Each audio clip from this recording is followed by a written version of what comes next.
Hello and welcome to the now fourth episode of the Rodney Hash Podcast.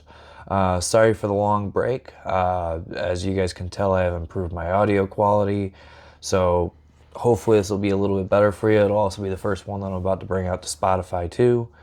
So I would like to introduce you guys to my first guest with the new audio. WeLegalizeOhio, as he is on Instagram. I'm going to let you introduce yourself a little bit. Go ahead and take the floor. Yeah, thank sir. you, Rodney. Yeah, I go by WeLegalizeOhio on Instagram. You know, I'm always pushing out what's new with legal weed in Ohio. So the name speaks for itself, and I get a little MAGA. Yeah. Every now and then, So that's actually part of why I actually wanted him to come on today, is because we're going to be talking a lot about Ohio politics, politics in general. One of the things that kind of impressed me about you, man, was, so I don't know if you guys remember before the election, but before the election, everyone was saying this is a 50-50 split. It could go either way. Never seen that. Yeah. There was a lot, that was what everyone was saying. If you looked at all the people that were newscasters and even people within the social media realms, we were all saying, oh, well, they had this map forecast, and everyone got it wrong, like way wrong. But you're the only one who had, how many states did you get wrong? I got Virginia wrong I got Virginia wrong for the presidential, but I got the Senate right. I got the Senate completely right. Yeah. So you got like a 98%, 98%, A plus type of shit. Yeah, like, I appreciate you talking about that. No, I appreciate that. Yeah, I talked to a lot of people, so yeah. I mean, and that's what polling is. So I mean, I talked to a lot of people, but yeah. The thing is polling is weird because like if you look at every time that there's a poll, Trump significantly outperforms it by at least like 3 points, at least. So when you're looking at the polling, you're like, all right, but then they say they've adjusted for this election cycle. They said that last cycle. They said that last cycle, yeah. So it's like, well, so when you're talking like actual polling from like the official standpoint, it's really hard to go by any of that, especially after this election. No, and that's because again, he won the popular vote. Yeah, he did, and that's one reason why like I kind of just like social media in general. It doesn't have to just be Instagram. It's just so much easier to talk to people just in the modern sense nowadays. So that's just like one thing, like actually speaking to people in certain jurisdictions on the ground, certain areas. It's like, what are you guys actually? I feel like hearing, even then, it's more in person that you really kind of get a good vibe on it, because I definitely felt like in person I got a vibe that it was definitely going to be Trump by a long shot. Like driving around, I did eventually see some Kamala posters that popped up, but a majority of it was very Trumpian. And I take trips up to Michigan a lot, and I was amazed how much Trump area there was up in Michigan. Like I definitely thought Michigan had it. Because of how bad Kamala was on Israel and the Biden administration was on Israel. Yeah, the Muslim population up there. I felt she had it. Yeah. Yeah, there's a lot of Muslim population up there, and because of that, like I didn't think she was gonna get that. Like that's a large portion. Yeah. Like that, you're taking a whole demographic out of it. So all right, they may not vote for him, but they're just gonna sit this one out. So now you've got all the other, there's a lot of country out that way, and you already know a lot of country does tend to lean Republican anyway. And when they're talking about like deep state removal, swamp removal, and this time it actually, and that's one of the things that I do want to talk about, is it does seem like there is legit potential to do that. Maybe not as much as me as a libertarian would want, but like generally speaking, like we're doing that's fairly interesting. well. I didn't know that too much about Michigan's demographic wise. I felt like Ohio was going to go to Trump. I felt like Michigan was just a lock for the Democrats. I know like he was out there a lot. I really felt like the big state that was really hanging in the balance for me was Pennsylvania. I agree. I thought that he was going to lose Pennsylvania. I thought it was How much do you know about what happened with the Pennsylvania stuff? Well, there's a lot of stuff in Pennsylvania. I found out that apparently there was some guy going to the Amish communities that was actually talking to the Amish communities, trying to get them to vote for Trump, and then they did. But it was also because some of the Democrat-leaning things that were on the agenda were affecting the Amish community, and they just don't want to be affected. They just want to be left alone. Yeah, they're like, let me just do my stuff, man. No. And then, I mean, beyond just like all the different demographics in Pennsylvania, especially like the Amish, I mean, you talk about trying to break into these colleges in Pennsylvania. It's damn near impossible. I mean, they're all just, respect to them. Like, they're all liberal. So I could understand, It's just colleges in general anymore. Yeah, I just think that I just thought that Pennsylvania's population was a lot more liberal than it turned out to be. Because of the number of colleges they have, just the number of young people, all the big city, the Philly. I just felt it, but I was very surprised. You also have to remember that the Midwest in general, it's a lot of workers and a lot of unions. And which team used to back all of that stuff? Which team used to be the workers' team? And which team used to... So you've got people that they're not super into it the same level that a lot of other people are, or some people are. It's not even that many people that are like super in depth that actually go and like look at primary sources rather than just the news. But no, like it's people that are voting blue no matter who because they were told that the Democratic Party was on our side as the workers, which they used to be during like JFK, RFK, and all that stuff. Yeah. But nowadays, it's really not.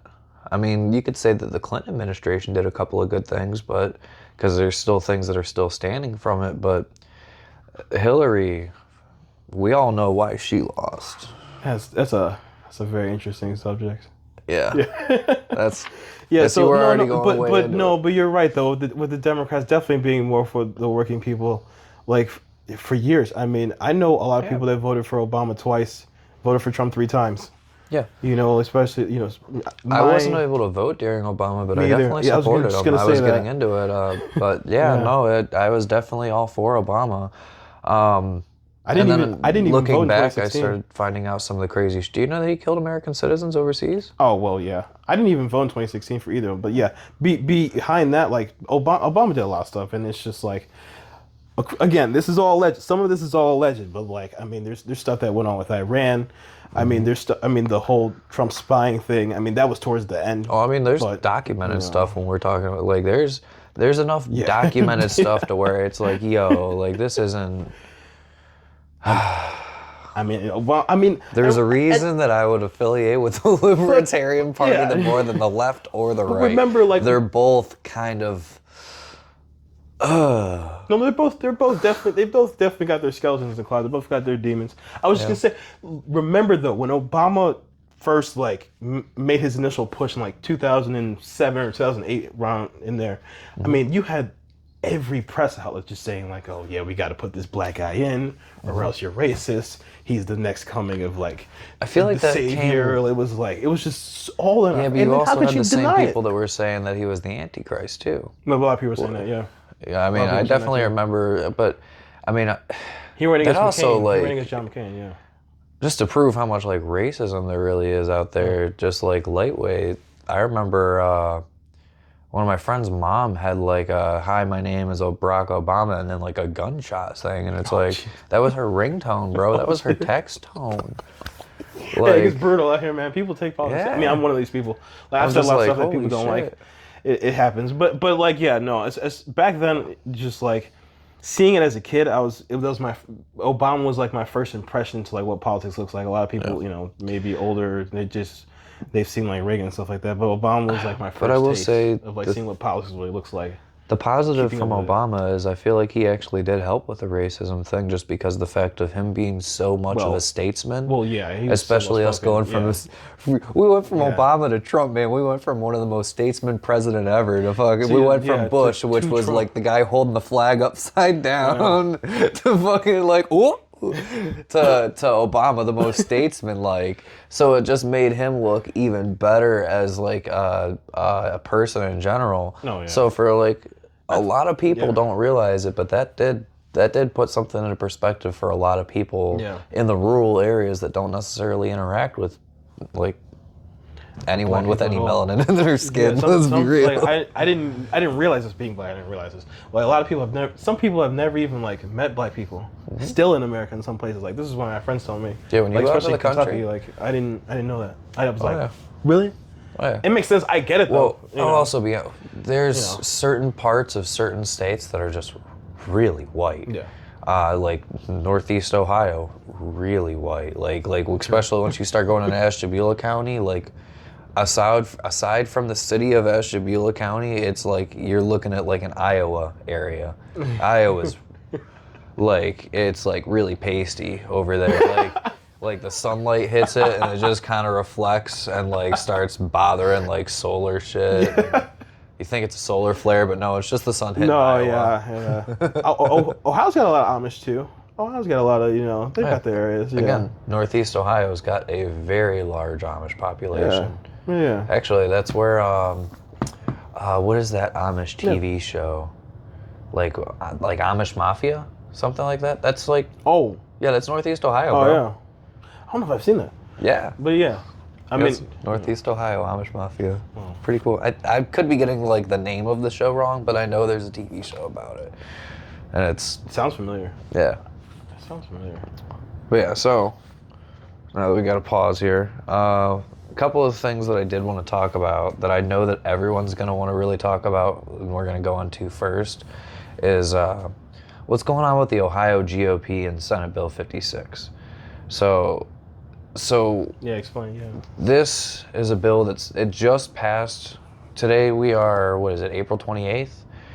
Or no, sorry, February 28th. I don't even know what day it is. Yeah, February 28th, 2025.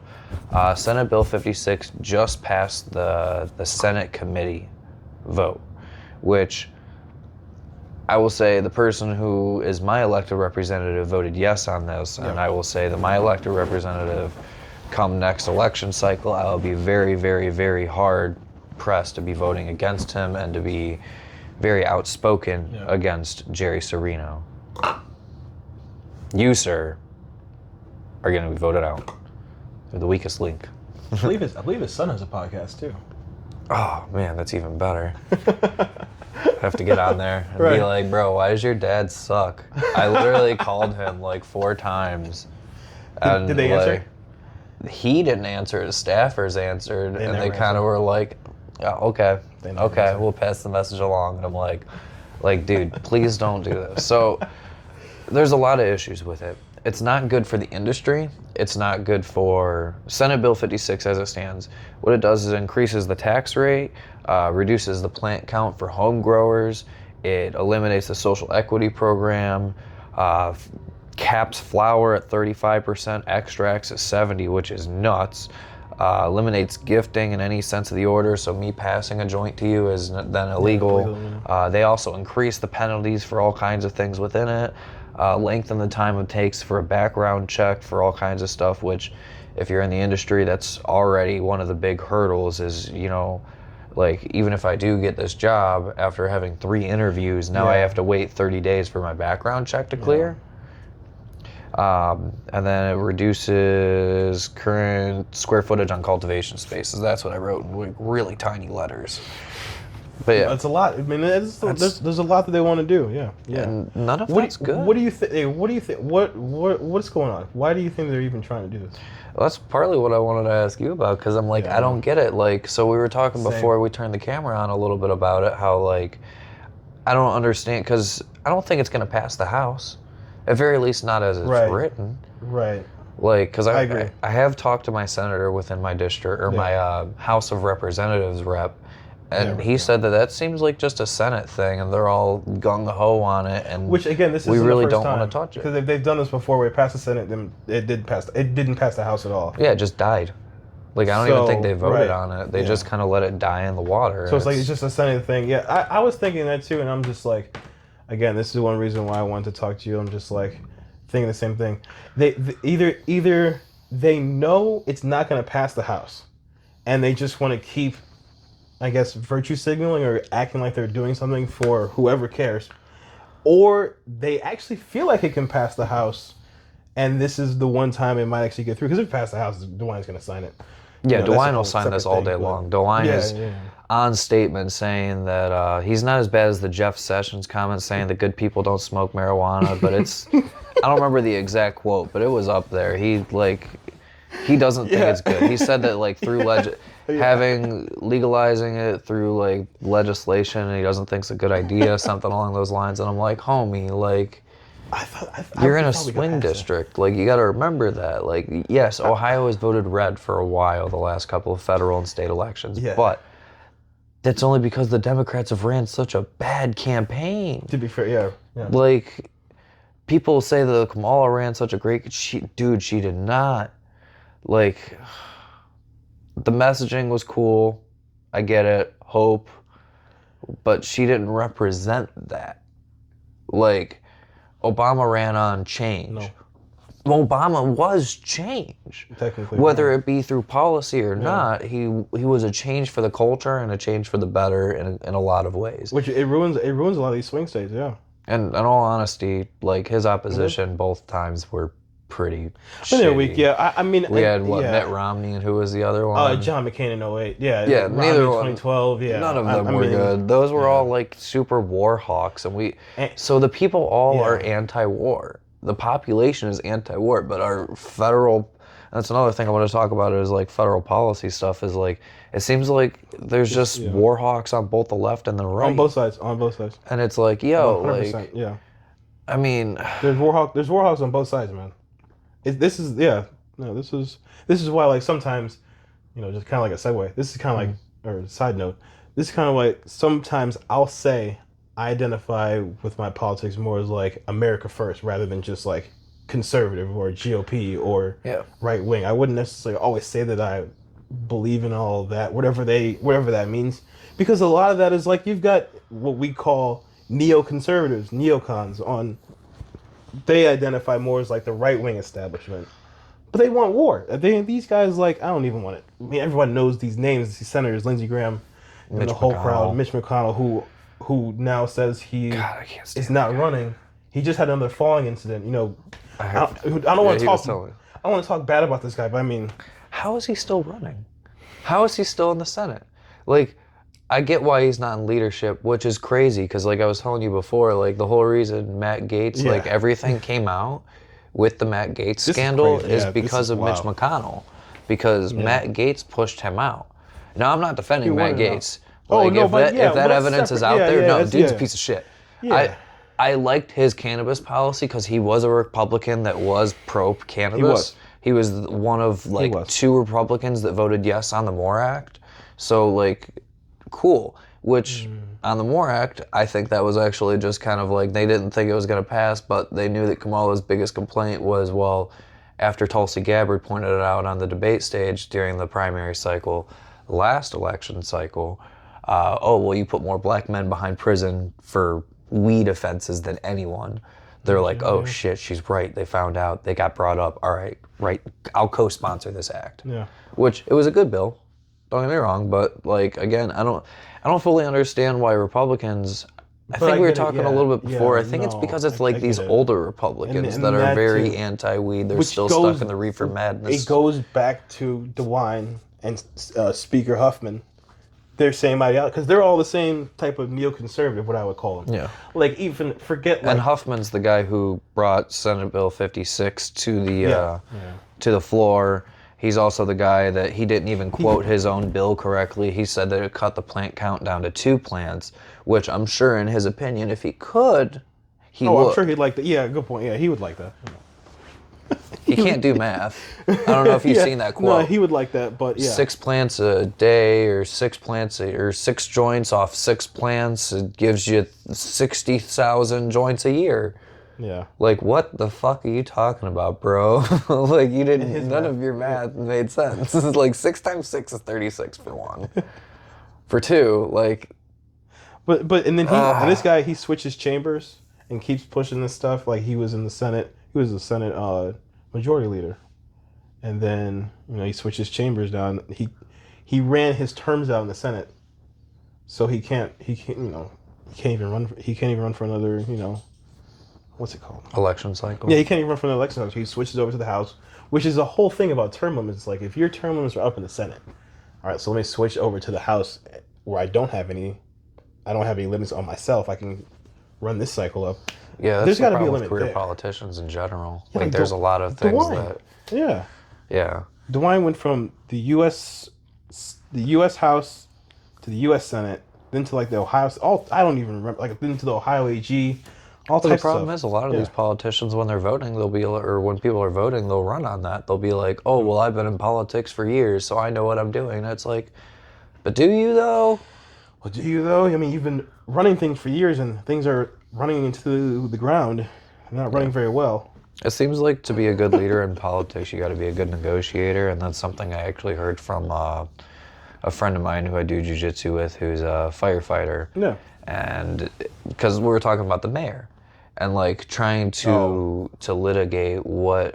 Oh, there's a cat in the way. I apologize. That's Mama Mio. You will see some cats. There's a couple of them throughout. I apologize. Mike's hanging down my neck. Oh. Too. It's good. We're good though. That's we got fine. cats going around. Mike's going around. Yeah. We're good. Yeah, Huffman though. Huffman and DeWine and the whole career politician problem. Yeah. Like, which I mean, I understand. I respect, make your money, but things aren't running well. So it's like, and then for years though, you wouldn't even have like an quote unquote alternative press or even an alternative like viewpoint on the state level. Like no one's opposing these guys. No one's calling them out in the media. Like no offense, like local media isn't doing anything. And it's like they only have even faced opposition with the advent of social media becoming so political and all this. And we know this. And it's that's like why they tried controlling it so hard. Exactly. I mean, we see that the FBI had direct, like telling people to censor, like, all kinds of people. Yeah. People with only, like, 200 followers type of people. But you wouldn't think it would have an impact. Like, even someone like me is like... They're talking about banning memes. Yeah.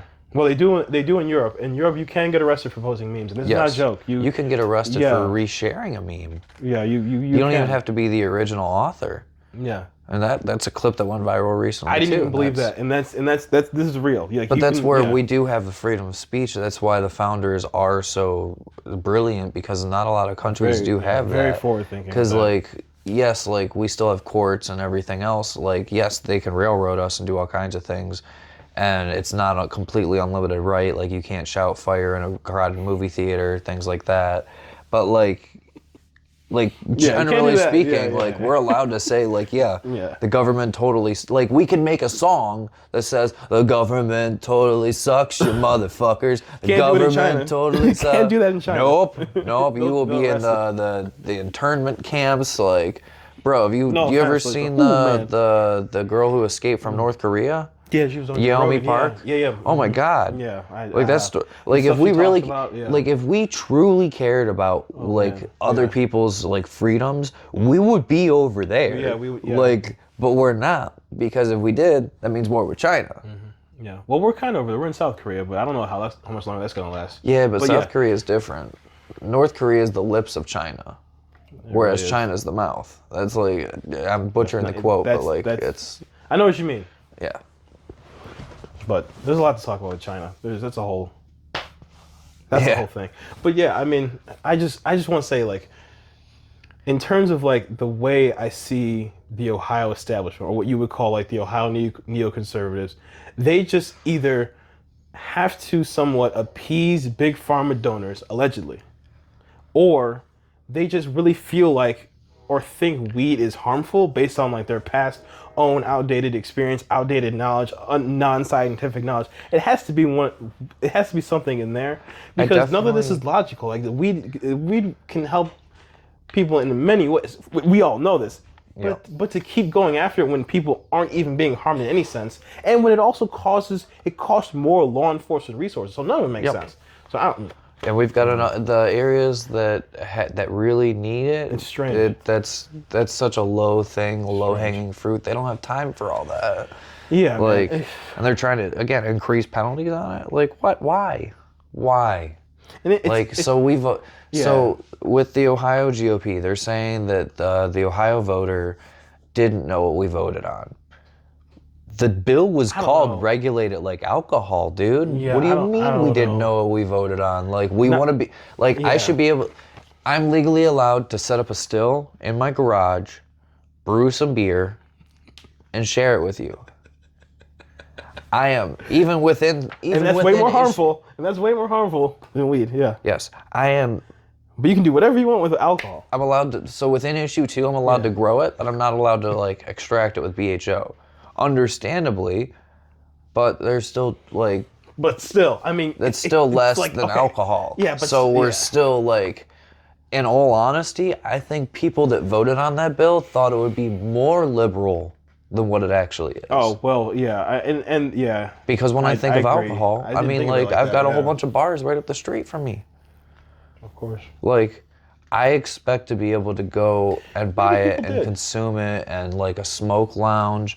Like, again, the bill was called Regulate Like Alcohol. No, that's a good point, though. Like, people, and especially in Ohio, where, you know, most of the population is very conservative, is like, it was very impressive, not only, two things. It was very impressive to see issue 2 get such a high percentage of the vote. But the other thing is, like, I guess, yeah, that's a good point that you said. I didn't think about it. A lot of people probably thought that the rollout and how everything would look would be a lot more liberal. I mean, this is not like, I don't know. I didn't expect that. I kind of saw this coming. I knew it would. I grew up out in the sticks, man. Do you know how many farmers love weed? Yeah. And that's a lot of the Republican Party is farmers. And then that's the thing too. Like, I know a lot of conservatives that are very comfortable with weed. It's just, again, we go back to what I was saying before with the whole neocon GOP establishment. They do not speak for like the grassroots for the most part. It's just it's like two separate things. No, it's ideology, the leadership political power, class everything versus separate. Yeah. the little guys, like the literally. me's and the you's. It's they're not representing their constituents in any way, shape, or form. That's why I say, like, yeah. Do you follow Civics Cannabis on Instagram? I have. Yeah, yes. Have you seen his last couple posts where he's posting like, hey, these are these guys that all voted yes on Senate Bill 56, and in all of these areas, it was like 58, 60% voted yes on issue 2. Yeah. So you're subverting the will of the people. Of your exact demographic. Yeah. Yes. We will be voting your exact voting. Yeah. Yeah.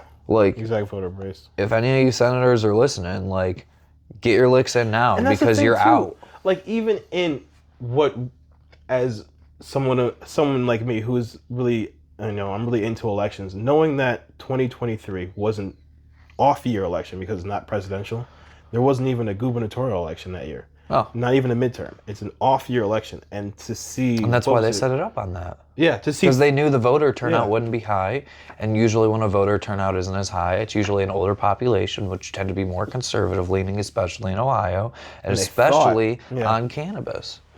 But to see the turnout was, and to see it, like, and to get such an overwhelming, such a high percentage... Well, they also put women's rights on the ballot, too, with the abortion bill. Yeah. So it's that moment of, like, yo, like... And we had the heartbeat thing, and that was not very and that's a whole good other thing, we're not gonna get into that too much, but just in general, like, I don't think either side's right. But I don't think 9-month abortions are cool, and I think abortions should be rare, frowned upon, but legal. And then it's like, this isn't the first state that has done this. Like, Florida did the same thing.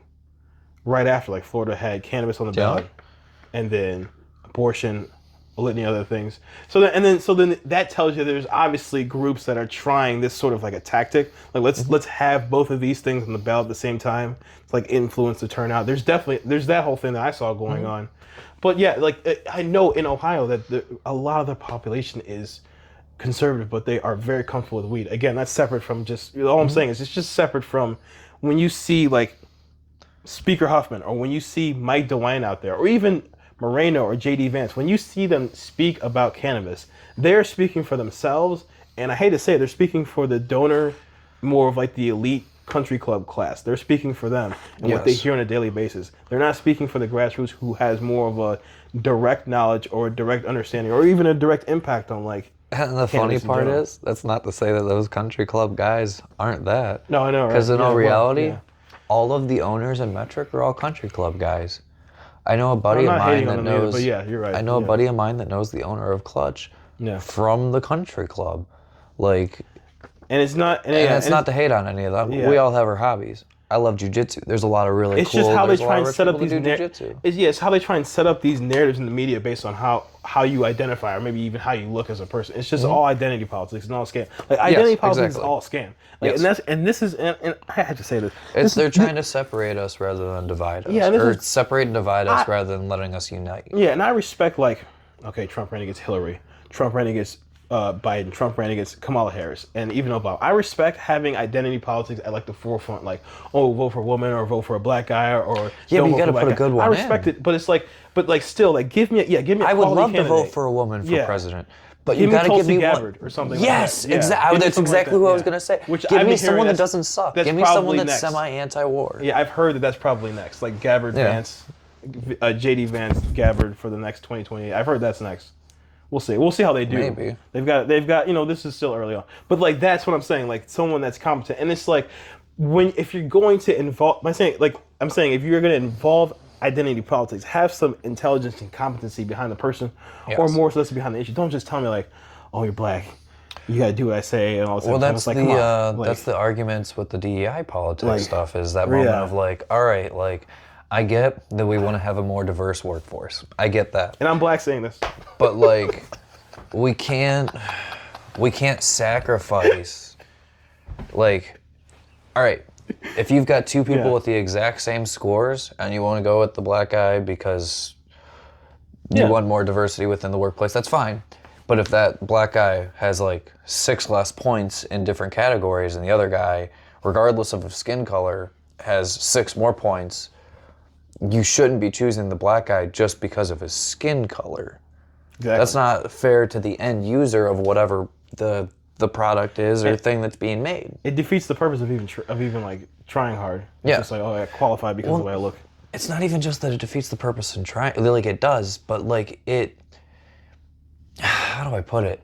It just makes everything worse for everyone in the long run, even from a perception standpoint. Because then you see people that are like not as qualified for a position, and you think, oh, excuse me. They think, oh, well, because this person's X, Y, or Z, based on DEI politics, whether it be that they're trans or they're ethnic or whatever the thing may be, they think, oh, well, you only got in that position because of that rather than your own merits. And that's not fair to that person. Because that person may have busted their ass their entire life and really does deserve that job. Maybe. But they're black or trans or something like that. So now everyone's looking at them like they just got it because it was, and that's not fair to anyone. No, and especially, especially not them. So that's where I agree. I 100% agree. And that's more of like an issue I didn't really expect. Like being when I was younger, growing up through politics. I don't think any of it expected it to that degree. I didn't like. Teach their own. I don't really have an opinion on that either way. It's just like, because I just don't. Yeah. It's not something that I'm like thinking about. It's just like I'm thinking about other issues and stuff like that. So, but yeah, I mean, it's definitely something I didn't expect. That's all I can really say because I don't know. I didn't expect it. Not at all. I actually thought that we were doing. I thought we were doing better in the '90s, and like not even from a cultural standpoint, like the idea of not seeing color versus like being like. Inherently like if you've got like color that you need to be propped up because of all the years of injustice against it. And it's like, well, that's kind of like the cycle of war repeating itself rather than ending the war. Like, all right, so like you don't like, all right, so if way back in the day during Mongolia, if I leave these women and kill these kids, these young boys are going to grow up and then go and try and find me because I killed their dad. They're going to come and hunt me down and then kill me. And then my kid's going to hunt him down and kill him. And then that cycle repeats. That stuff was wild back then. But yeah, I know what you mean. So but that was actually going on. Yeah, that actually was happening. So it's the same thing. It's just in a different way. I'm probably explaining it a little shittily, but like, you know what I mean? Like, but again, rather than being like... And these cycles don't get broken because like, and I hate to be vague, but it's the same types of societal structures that keep pushing this. Like keep pushing like divide and conquer, like putting people off against each other for no reason. Just the 1% versus the 99. Yeah, we're a lump. It doesn't matter what we are. We're 99%. We should be able to look up and be like, hey, no, fuck you, 1%. We're gonna win. We have the numbers. Yeah. So. But yeah, no, you're right. Yeah, I agree. Yeah. So, real quick, just go back to this. So a couple of things with the Senate bill that'll like. Yes. Like the extract cap, like 70% on extracts. I don't know what you know about that, but that's just terrible. Like you couldn't. So 70% THC cap on extracts means that, like, for example, your carts, your distillate carts. That means I'm saying, like, what's even the point? Like, what's even like to kill it, to make the market not work, because they don't understand it. Either they do understand it, and this actually goes back to, I feel like this is, I feel like a large portion of it really is the pharmaceutical industry. Well, that's what I was going to think. Do you remember last time, before the Senate passed, or the Senate and the House passed the medical bill, we had a bill that we voted on that we voted down, and the reason that we voted down was because the wording monopoly. They had pushed it really hard that, like, yo, this is a monopoly. There's only going to be a certain number of operators in. Like, that was 2016, right? Yeah. Okay. So everyone voted that down. Yeah. Do you know the fentanyl company put millions of dollars into that campaign? I didn't know that. Yeah. Because it's statistically proven anywhere that they have easier access to cannabis medicine, opioid usage goes down. Goes down. Pain medicine usage goes down. Yeah. That's proven. That's actually why I voted for the mayor that was running around that election cycle. I was in Willoughby at the time, or Wycliffe, and I was like, John Babbitt. I messaged him and I asked what his opinion on bringing a dispensary to the area is, which you'll notice the botanist is over there. Yeah. And there's INSA's over there now too, I think. But like, I asked him what his opinion was, and that was his response, was that fact. And I'm like, cool, that's someone that's educated on the subject. I would gladly take this person. Yeah. Because, like, I don't, like, it's just the fact that you're educated on a subject that I care about. Like, you should be educated on this subject that your constituents care about. And you should at least try. This is very important what you're saying, because the fact that these guys are running around passing bills and they're obviously not educated, or they're allegedly corrupt. It's one of the two. Either they're not educated or they're corrupt, because what they're doing is not based in science and it's not based in reality. And it's not even based in, like, a recent election, which would dictate or not just dictate, tell you. It's the opposite of what a recent election said. It's the opposite of the will of the people. It's just like that it wasn't even close. It was overwhelmingly supported. Yeah, it was almost at the 60%, which they tried also doing. Which I wouldn't be surprised if some of these same senators or the people that tried getting that bill that would change it to where we would need a 60% vote to be able to change any laws from a citizen's vote, which is insane. Yeah, but to try and get a 60% of anyone to agree on anything is, come on. Yeah. But yeah, and then another thing here is they're eliminating the social equity and inclusion stuff. I heard about so this. Like, that's like the war on drugs, trying to give back to the people that have actually been affected on it, being able to get them to be able to have an opportunity to get licensing, to be able to go legal. So all the things that they're doing, and again, so I'm going to bring this full circle here. So they're reducing the plant count. They're increasing the tax rate at the dispensary. Right. They're eliminating the social equity and inclusion. They're capping flower and tea, so all the things that they're doing, they're claiming that they're trying to destroy the black market or the traditional market or legacy market, as some of us like to call it. Mm-hmm. All the things they're doing is making it to where people are able to sell their products more expensively. Because it's still, less competition. Even with all the increased penalty, it's still more legal than it was, and it's still more socially acceptable than it was 10, 15 years ago. Which is one really interesting thing. It's way more socially acceptable than it was. Oh, yeah. Like, even a few years ago. Yeah. Yeah. Like... Which is a good thing to see. And again, goes back to, like, what the fuck are they doing? Yeah. Yeah, do you know how many people are hitting their vape pens in the middle of stores and shit like that all the time? And, like, it's not really a big deal. Like, maybe in the stores, but, like, out and about, like, out in bar patios, shit like that, like, no one really cares. The only ones that care are the cops that are working for the young guys and shit like that. Like, even then, most cops still don't care. But, yeah, you're right, yeah. And I see it all the time now, and just how much more socially acceptable it is. And again, it's just like, what are they doing? So, I still don't even have an answer. I really don't even have an answer. I just have a bunch of allegations. Speaking of having answers for things, I actually, again, still relating back to the Senate Bill 56, one of the things that Civics Cannabis proposed to me and is trying to get people together to talk about, and I'll probably bring them on the podcast and talk about it a little bit more in depth, is a cannabis consumer coalition. I think that's a really good idea, actually. I don't know what all it's going to entail, but, like, just getting people together and talking about, like, what should the laws really look like? No, yeah, definitely. And we have a lot of people with a lot of knowledge in our industry. Well, definitely a lot more than Speaker Huffman and whatever he's trying to do. Dude couldn't even make a speech. Or DeWine. Yeah, DeWine's weird. Well, he doesn't even really speak himself publicly on it. Like I've noticed a lot of there's two things to this. A lot of what DeWine says about issue 2 is written statements that he puts out. Also, another thing, a lot of what JD Vance says about issue 2 is written statements put out. Like if you notice, that's during probably the whole because thing, they're he didn't both say like anything. They're like, we know this is a touchy subject. They didn't say anything. Yeah, they don't even want to touch it. Like, they don't know what to do. How do we address this? They're having other people because they know that they know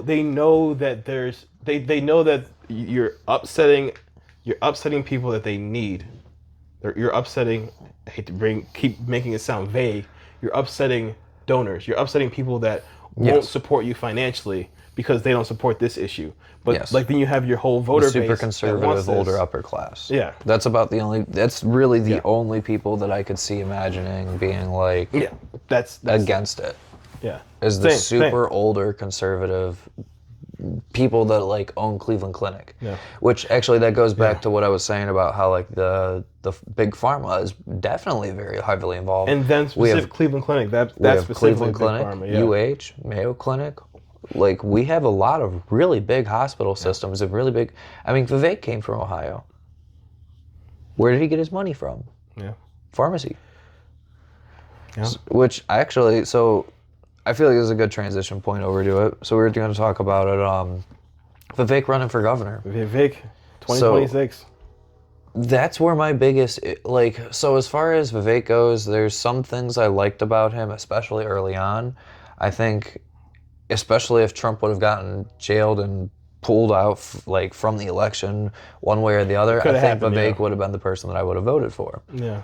And it's wild to me that I'm over here. Like, I'll vote for a Republican because I'm a registered Democrat, man. Like, I love my weed. Like, in my opinion, I'm technically a libertarian. Yeah, and this is separate from Vivek. But just before you finish, like, Trump had the opportunity this past election to show how he felt about weed. And he voted yes in Florida. It didn't pass, but that really was eye-opening to me. I mean, he had never even really publicly commented on it at all. I don't think he thought about it. It's not even like if you really look at what the whole conservative list of issues. It's not even on like the top 20 issues that like he even talks about. So yeah, it was interesting. And you definitely know all the conservative issues that you seem like you're following the Trump campaign, and you seem like you're knowing a lot of the correct resources to predict some of the shit that they're gonna do in real time. Because that's another thing I was talking about with the map is like your just accuracy of understanding what the Trump campaign's doing is actually kind of genuinely impressive. So it's kind of like a combination thing. Like one thing is like I listen to the same people that Trump is listening to, and it's just like who would you say are those people? It's not really secret. It's just like Trump watches Fox News. He's just a regular like. From what we can tell, he's just like he's not really listening. He doesn't really always listen to the people in D.C. Which again, this is actually a scandal within the conservative wing right now, because he wasn't really listening to people outside of D.C. his first time in. That's why he feels like he didn't quote unquote get anything done.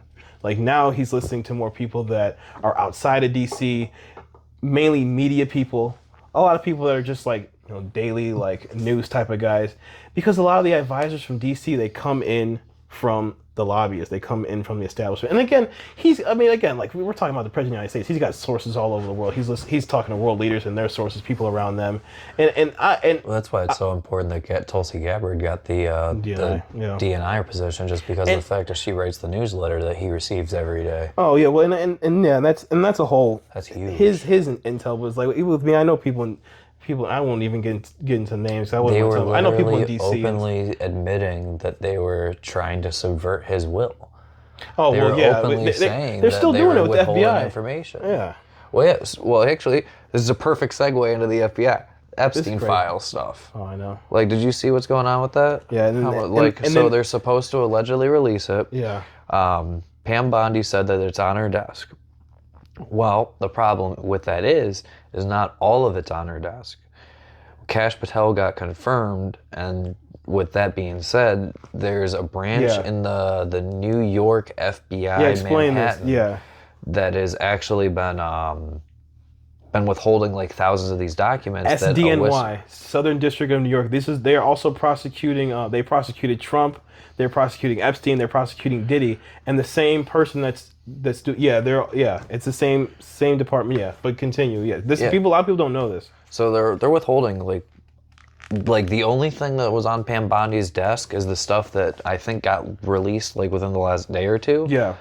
They gave it to a bunch of influencers who were then able to release it after 24 hours or something like that. And I'll speak on this because, and like I said, some of what I know about what the conservatives are going to do, what Trump's going to do, because I know some people in D.C., and I won't get any names, and I talk to these people, but the influencers, the conservative influencers, this meeting was scheduled separate from the Epstein file release, so they went up there and then they were given the files, and I think that maybe. That's what everyone's saying. Like, there's people that are confirming that across the board that's what everyone they weren't expecting to go in there to get the Epstein files. They went out with it because they came through for like a tour or something. And you're meeting the president. You're gonna just you're happy to be there, and he gives you something. You're gonna go, and some of them said they didn't expect cameras to be there, and I get it, but it's like the point about they did that shit on purpose too. Like they had other doors they could have walked them through. They intentionally did that shit. I've heard that too, and I tend there's to no way that wasn't a media stuff. My theory before I get into the Epstein stuff, my theory on what happened with the past incident is that Pam Bondi maybe genuinely doesn't know how much of the FBI is going to go against what she says. So she's like, okay, let's actually see if they'll bring the Epstein files. When she sees that they don't, how can you get enough media and how can you get enough public outrage to legitimately go in there? Because they're in there. I've heard this. They're going in there now. They find out that it's not in there. And they find out that they destroyed it. That's going to be really bad. I've heard there's criminal charges coming. Yeah. Allegedly. And this is what I'm saying. I've talked to some people in and around DC, and it's like allegedly, like this is serious. I didn't think it was going to be like this. Yeah. I didn't think it was going to be like this. Well, that's why it's crazy. Man, the Epstein files is one of those things where the public has been trying to push it. Like, hashtag Epstein didn't kill himself was viral for so long. It still comes up here and there. And we all, like, you look at it. And just a review, Epstein, what happened with him when he killed himself. Allegedly. The cameras went down. Just so happened to go down in the time in which he hung himself. The guards that were supposed to rotate out and swap every so often were rotated and just not present. He was on suicide watch, but he wasn't like actually claiming suicidal. He was just a high-level figure. Like Diddy's on suicide watch. It's basically solitary confinement. Yeah. For those that are aware of what that is. Yeah. But yeah, like like there's no way that he killed himself. Like the more you start looking into it, you start finding out that like there was a second autopsy where the dude was like, yeah, no, like this is like he was strangled to death. He wasn't like he didn't like the way that the bones broke is like someone doing this, not like a rope hanging and breaking your neck. Like there's like 3 bones or something. Like again, I am gonna butcher it, so look into it yourself. But I promise you, there was no way he killed himself. Yeah, and this was It's crazy to believe how long ago, like, he, quote unquote, did all this stuff happen, quote unquote, killed himself. It's crazy to believe how long it happened ago, like Trump's first term in. But yet, then. And it's not like Ghislaine Maxwell isn't around to still give them all this evidence. Well, yeah, that's a whole separate. That's not a whole separate thing. Like they redact and retract everything. They don't let us see any of it. The next part of this, though, now that he's gone, knowing that they had this evidence, knowing that they had this incident with the White House, and then they're trying to get into SDNY, this case is serious, man. This is very important for people to understand. And I know a lot of people, like, we're caught up in, well, Trump was on the files, Biden's on the files, Bill Clinton. Forget that, man. There are business owners active today in major Fortune 500 companies and executives, not just the people that founded these companies. I think everyone that was on it, even if they were just on the flight logs. Forget the celebrities. I think everyone that period. Anyone that was on that flight log, even there should be an investigation. Yeah, and not just and let me just not just like a fake one, like a legit. Like there should be like an in-depth figuring out, questioning everyone. 100%. Like, what did you go there for? What happened while you were there? But let me say this better. not just the list, the videos. Let's just not just call it the Epstein list. The videos, you know, he had every room in his house totally bugged. This is what we're saying. Anyone that was in the house on these videos doing allegedly whatever, and some of these guys were paying to go down there. Some of these guys liked being down there. And again, this is all alleged until we actually see the evidence. We know this is it. We know we have it. We know where it is. And to see the FBI resist the new administration, I mean, to see anyone resist releasing this stuff in general is wild.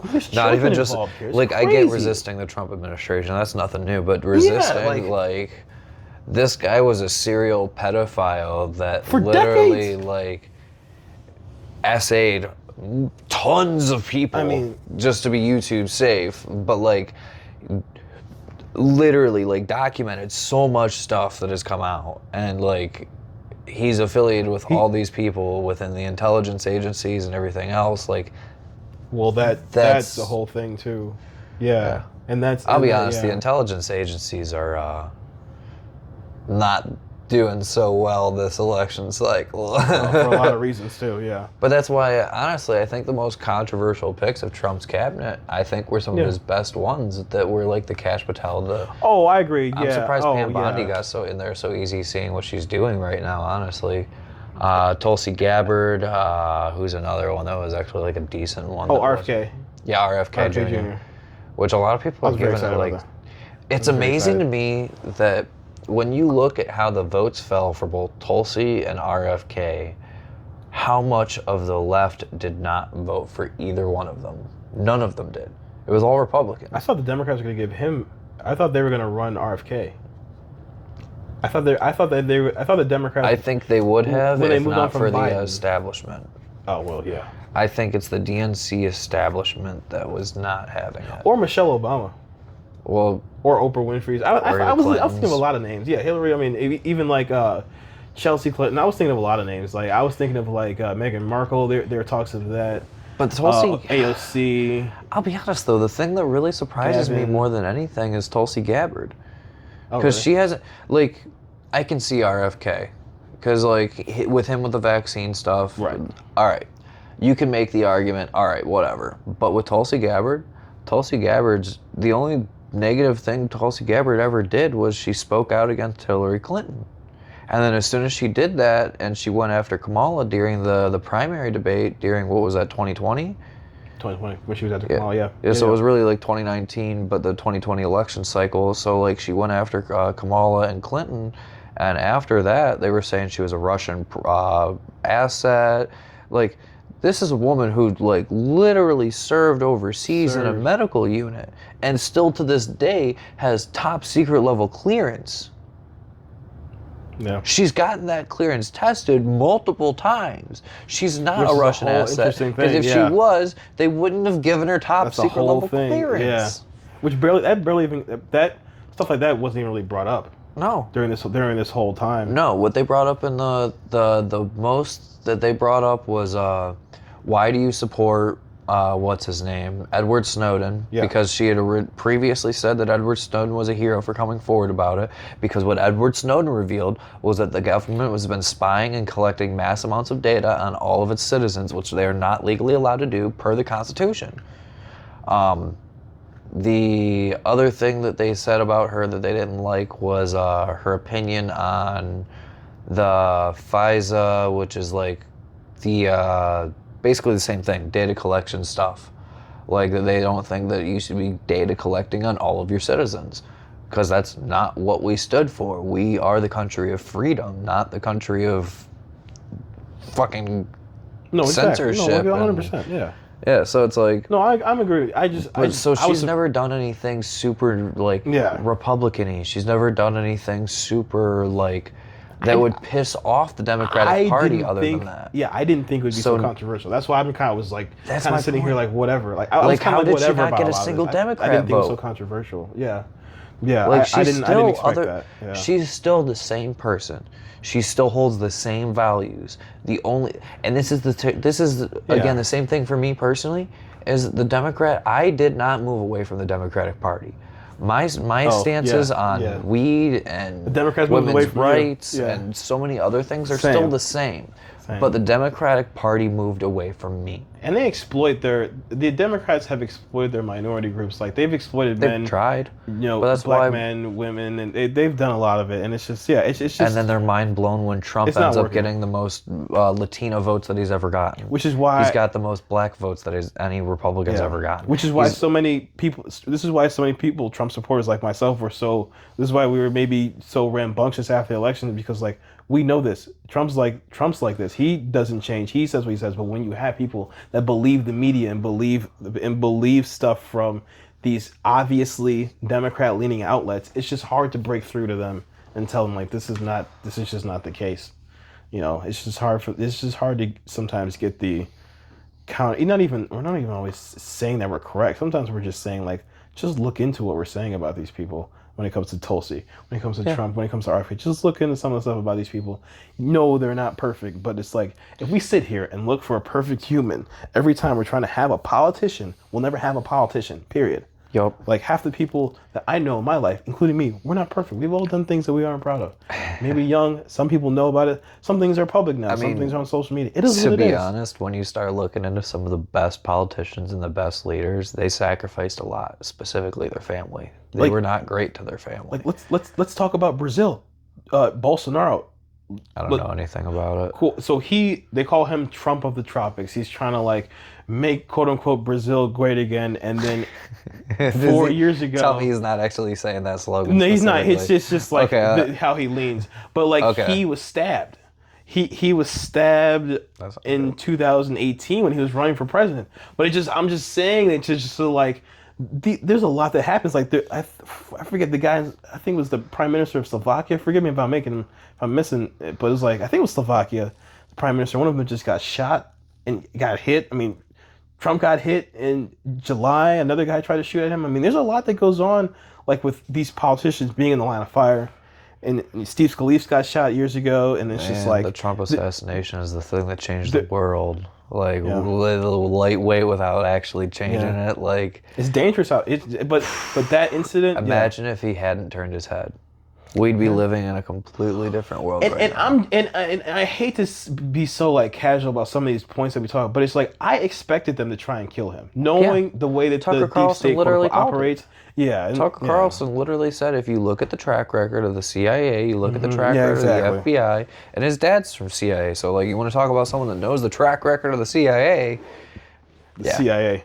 Here's a CIA stick. There you go. Thank you, sir. But yeah, so CIA stick. It's that moment of, like, CIA pack. So, what was I saying? Like, Tucker called it out. He said that, like, just looking at the pattern of what's going on, like, they're trying everything that they can. They've taken him to court, and it's not working. None of the things that they're doing is working. So what do we do now? And the next thing they do is assassination. That's all that's left. The documents case, all of it. Yeah. Raid his house. Do you remember during his first term, he was rushed to the hospital, not for COVID. He was rushed to the hospital for quote unquote food poisoning. I think it was 2019. Do you remember this? No. Yeah, I don't know what happened there, but again, like, we've had these incidents with Trump, and by the way, a lot of people don't know about it. Totally, like, not to cut you off or anything, but, like, how the fuck did Trump beat COVID in 3 days?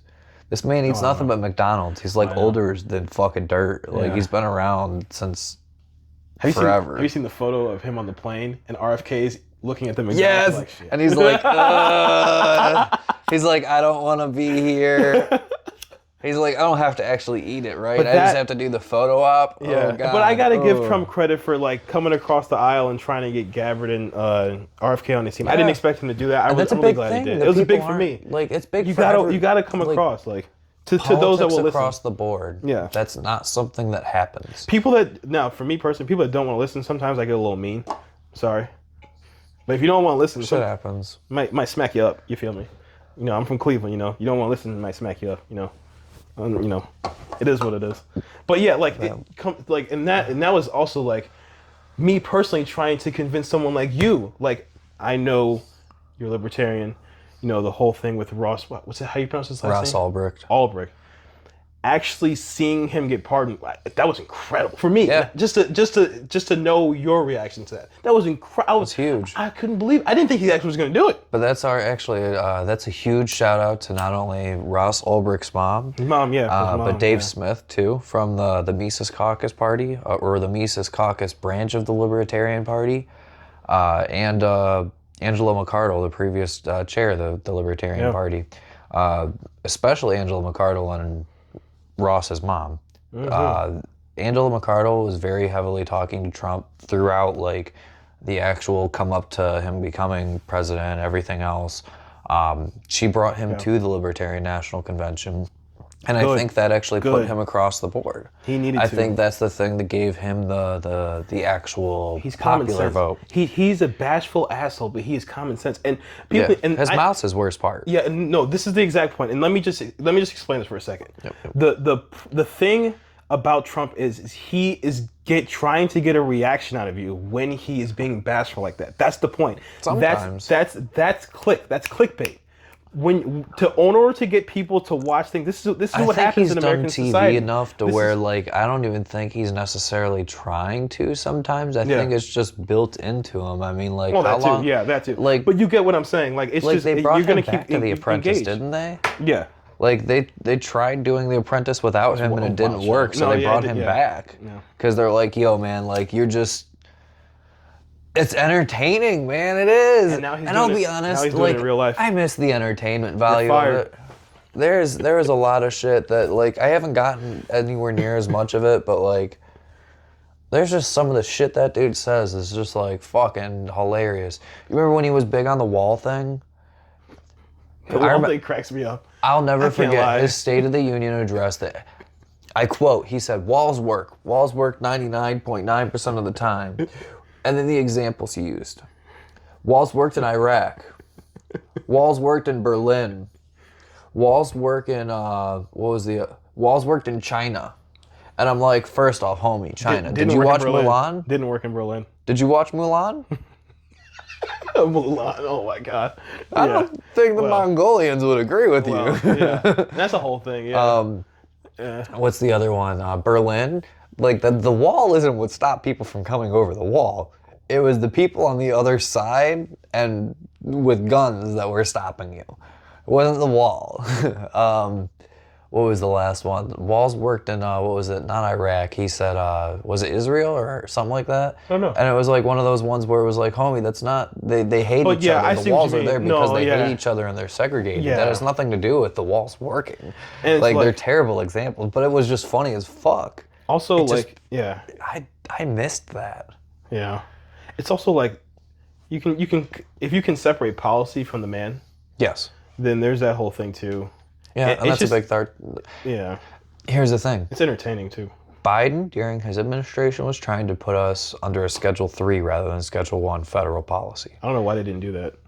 That would have been nice. Why would they want it? You wouldn't have this I can tell you why. Senate bill scandal if they didn't do it. You want to know why? If they did do it, yeah. Because if they were to schedule it to Schedule 3 instead of descheduling it, it would have completely killed the industry. The only people that would be able to legally operate in any sense of the form is people like Rite Aid, because you would have then had to have a DEA license to be able to operate. What if they took it off the list? That would be the only way to work it. That's descheduling. Yeah, why didn't they do that? I thought they would do it. I personally... That's what everyone was saying. This is my biggest L.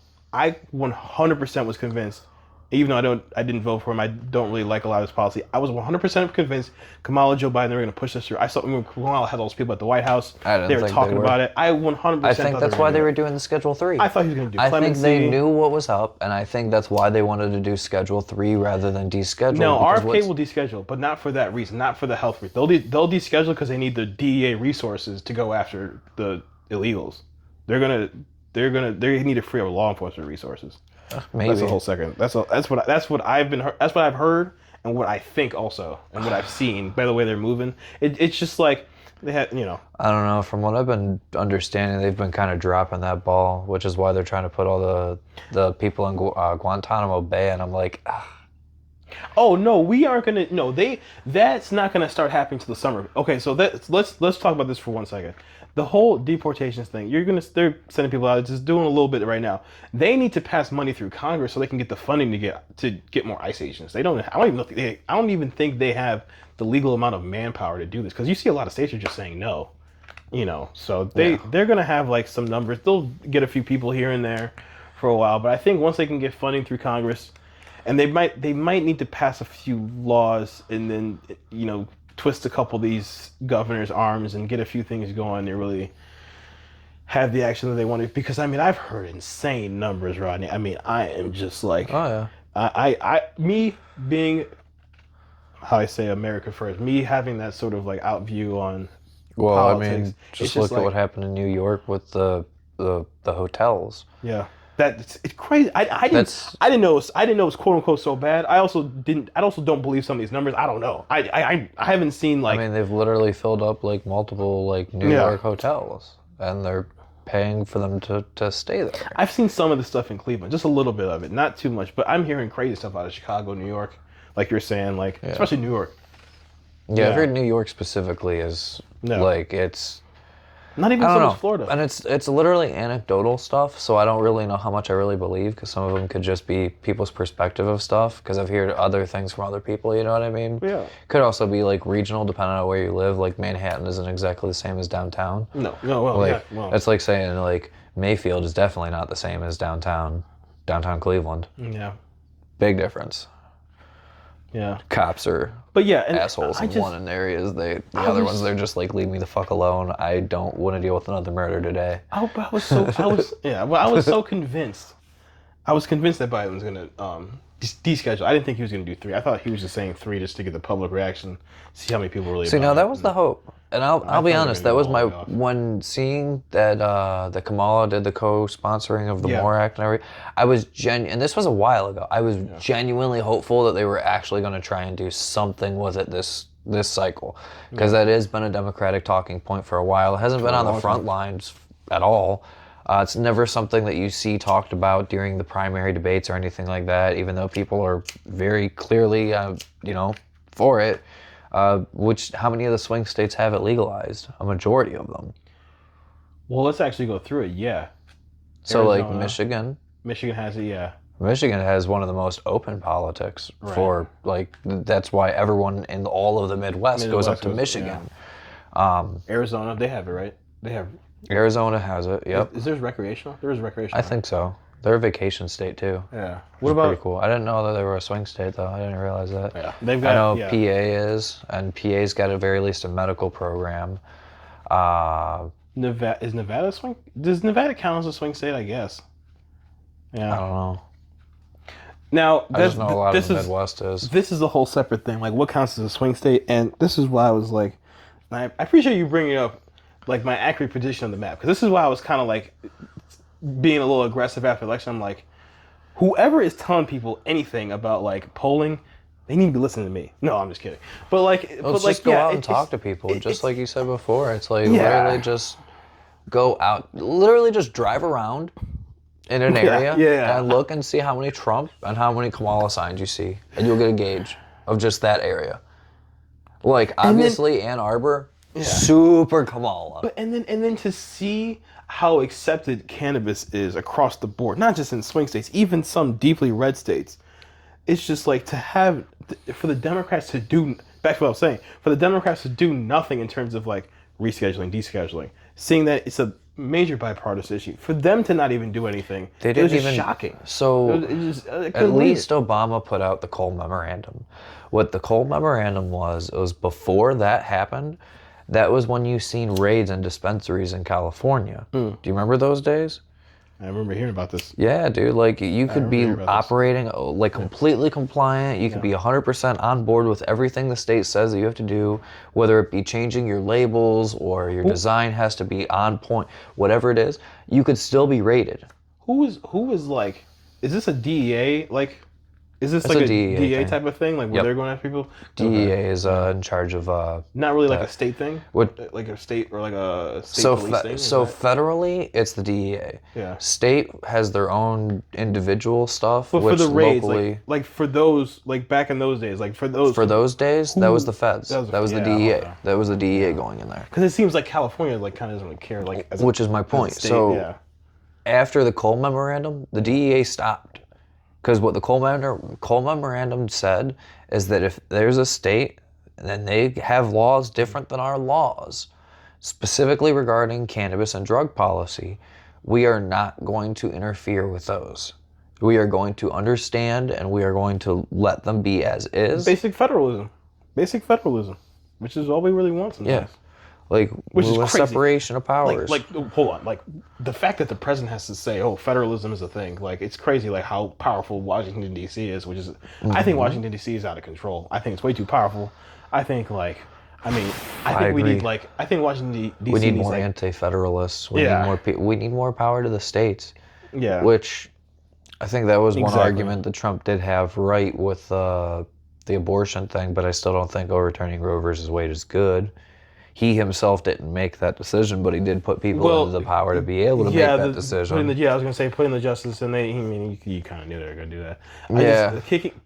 Which was the concern. Saying kick it back to the states. I guess instead of directing it at one issue, he could have just said it broadly, because then that would impact cannabis, which goes back to what I'm saying. Like a lot of this is a lot of this is about basic federalism, because then you can it's hard to move or hard to live in the state. You still can pick. It's better than half the world. Like, hold on for a second. Like, where can you smoke, have guns, have abortions? You can't even do this in 90% of the world. And this is why I get so kind of just confused about how people, first of all, aren't even grateful of America. But again, like we're saying, the fact that we even have the ability to debate and talk about these kind of things here and actually have things done. Yeah, half the shit we would have said to, on this podcast would have got us shut down in Russia. There you go. There you go. The censorship, the world is not as open and free and accepting as America is. And a lot of the lie they say is these world leaders we can't give our people freedom because they'll be crazy. But then where do all these people, all of them want to come to? They all want to come to America, because America, we've got our freedom. We're still, we've got our problems, but everyone still wants to come here. I mean, like I was saying, the freedom of speech that we have, people underestimate it, because that's partly why people will come here, even from Britain. Yeah, people get arrested for memes. Does not have freedom of speech. The fact that you can, again, as we were going back to, you can go get arrested for a meme. You can get arrested for memes, man. Even if it's funny, even if it's really, it's dude, this is fucked up. I know if it's true. It's getting to a point to where I wouldn't be surprised if you have a meme that is literally funny, you share it in your group chat, and they're able to see it and go for you for them. Because I wouldn't be surprised at this point. I actually think that there is a case like that in the UK. I think so too. I think there is. I think that's why I'm remembering and thinking this is where it's going, is because it's gone there. I think there is a case. I think there is a case like that in the UK. Smoking a hash rosin. Yeah. There you go. Yes, sir. Well, let me go back to something we talked about earlier while you smoked that. Let me talk about Vivek. And I know a lot of people say things about Vivek and whatnot, up and down. I look at this. I've got mixed feelings on him too, but I've got mixed feelings on everyone. Yeah. And this is important. This is important, like that you said that, because look at what we have now. Look at Mike DeWine. Look at Speaker Huffman. You know what I'm saying? It's obviously there's something there. Obviously these guys, they feel how they feel about certain issues. They say certain things publicly, but the way they move is important. And they obviously do not respect the will of the voters in certain, I guess you could say, certain social issues. Not all issues, but certain social issues. And when you have a guy that maybe in Vivek that maybe isn't 100% perfect on everything, if we can just get the right, Vivek's just a symptom of this, but if we can just get the right people in across the board that can just do a little bit of change here and there, this is not just going to all change overnight. But if you can get the right people in a little bit and change a little bit here and there, it's all progress. That's why I understand a lot of people have concerns about Vivek. We have concerns about everybody. But I go back to, look at what we have now. The people we have now are not doing anything even remotely socially progressive, let alone like look at the infrastructure, look at all their scandals. So I mean, East Palestine, I mean the first energy scandal. I mean, come on, man, this is out of control. My thing is I need Vivek to come around on cannabis. And I think that's where everyone else on this anyone that's probably going to watch this podcast is probably going to feel the same way. 100%. I think he like will. I don't think he's going to have a choice. He voted no on issue 2, I'm pretty sure. Yeah. So well, him and Vance were not very public, and this was my criticism of them. And I said this about Vance. I was like, they were not very public about how they felt about it because they know it's a wishy-washy issue, and they have a whole set of standards they have to uphold, all this type of stuff. Even people in the areas of Ohio that say like windmills are evil think that cannabis is cool. Yeah. They still have like a patch of weed out in their cornfield. Yeah. That's why they call it green corn. Because when all the rest of the field starts cropping out, or green hay, or green corn. Yeah. But yeah, no, and I think Vivek will, and beyond just like I'll be honest, if we could get together and we could create a cannabis consumer coalition, and Vivek would actually come and listen to us, I'd vote for him. We should. Like that would be he should. Because that's the biggest thing for me. Is I want cannabis to be safe and legal. Yeah. I don't want it to be completely restricted to just metric. I'll be completely honest. I think the seed to sale program is not the greatest program. I think that the market in California before the days of metric was some of the best products on the shelf. I think the best medical market to date right now in Ohio or in the United States is the Maine medical market. Because it's like the caregiver market in Michigan was previously. Yeah. It's people like you and me that we're just normal guys. We can get a couple of lights together. We can throw them up. We know what we're doing within a specific thing. And we can grow really good weed. And there's people out there that can process really well. And there's people out there that do the whole thing, single source all the way up. Yeah, and those are the people that like... Yeah, it doesn't have to be regulated so heavily. Yeah, you don't need all these regulations. Which is wild to me that, like, again, so we're going back to the Senate Bill 56. Yeah. It's wild to me that they're forcing and trying to get regulations because it's such an anti-Republican type of thing. Exactly. Like, Republicans are supposed to be for less regulations, not more. Isn't that crazy? Isn't it? Like... Sometimes it makes me dizzy thinking about it. It's like, why are these people being so mean? It's just they're contradicting. What are they doing? What's going on, man? Contradicting their own logic. Literally, like you're adding regulations as the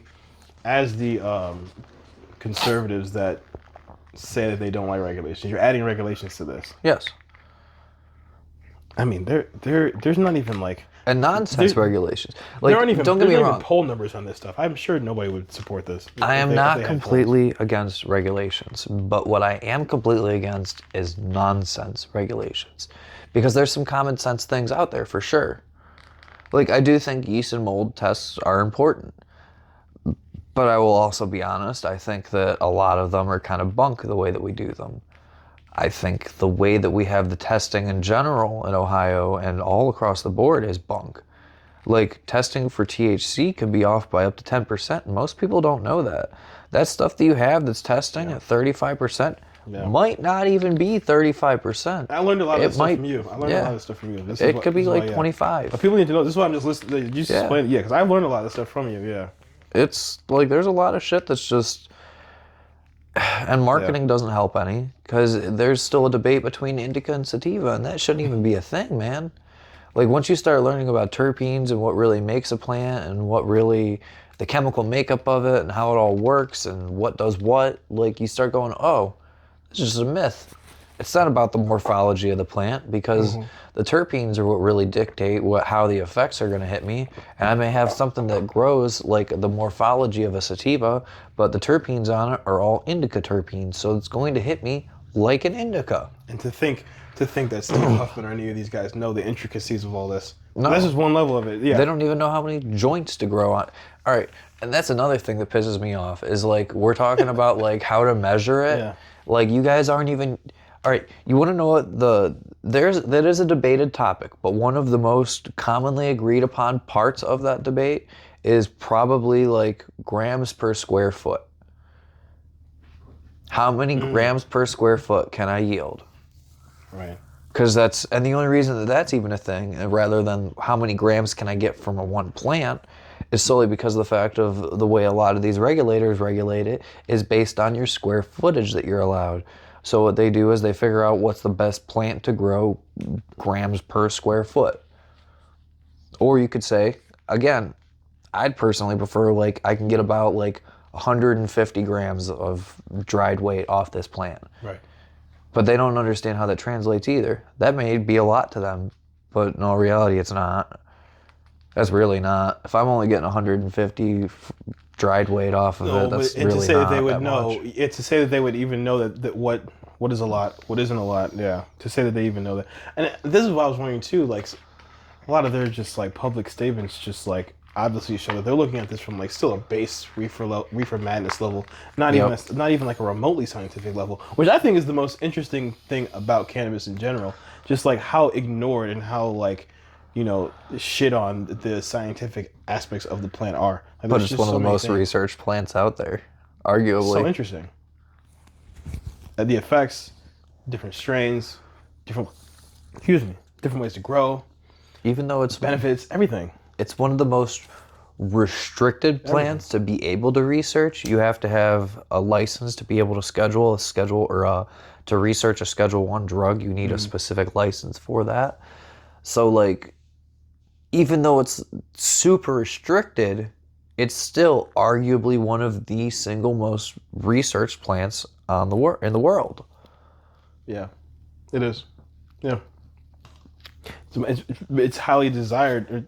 The research community really looks forward to and really looks after, like, trying to get into the weeds of what's really going on there. And it's just like it's important too because plants have been around for a long time. So all the medical benefits, all the pills that would be out of business if it was more prominently used, all that type of stuff. On a funny point,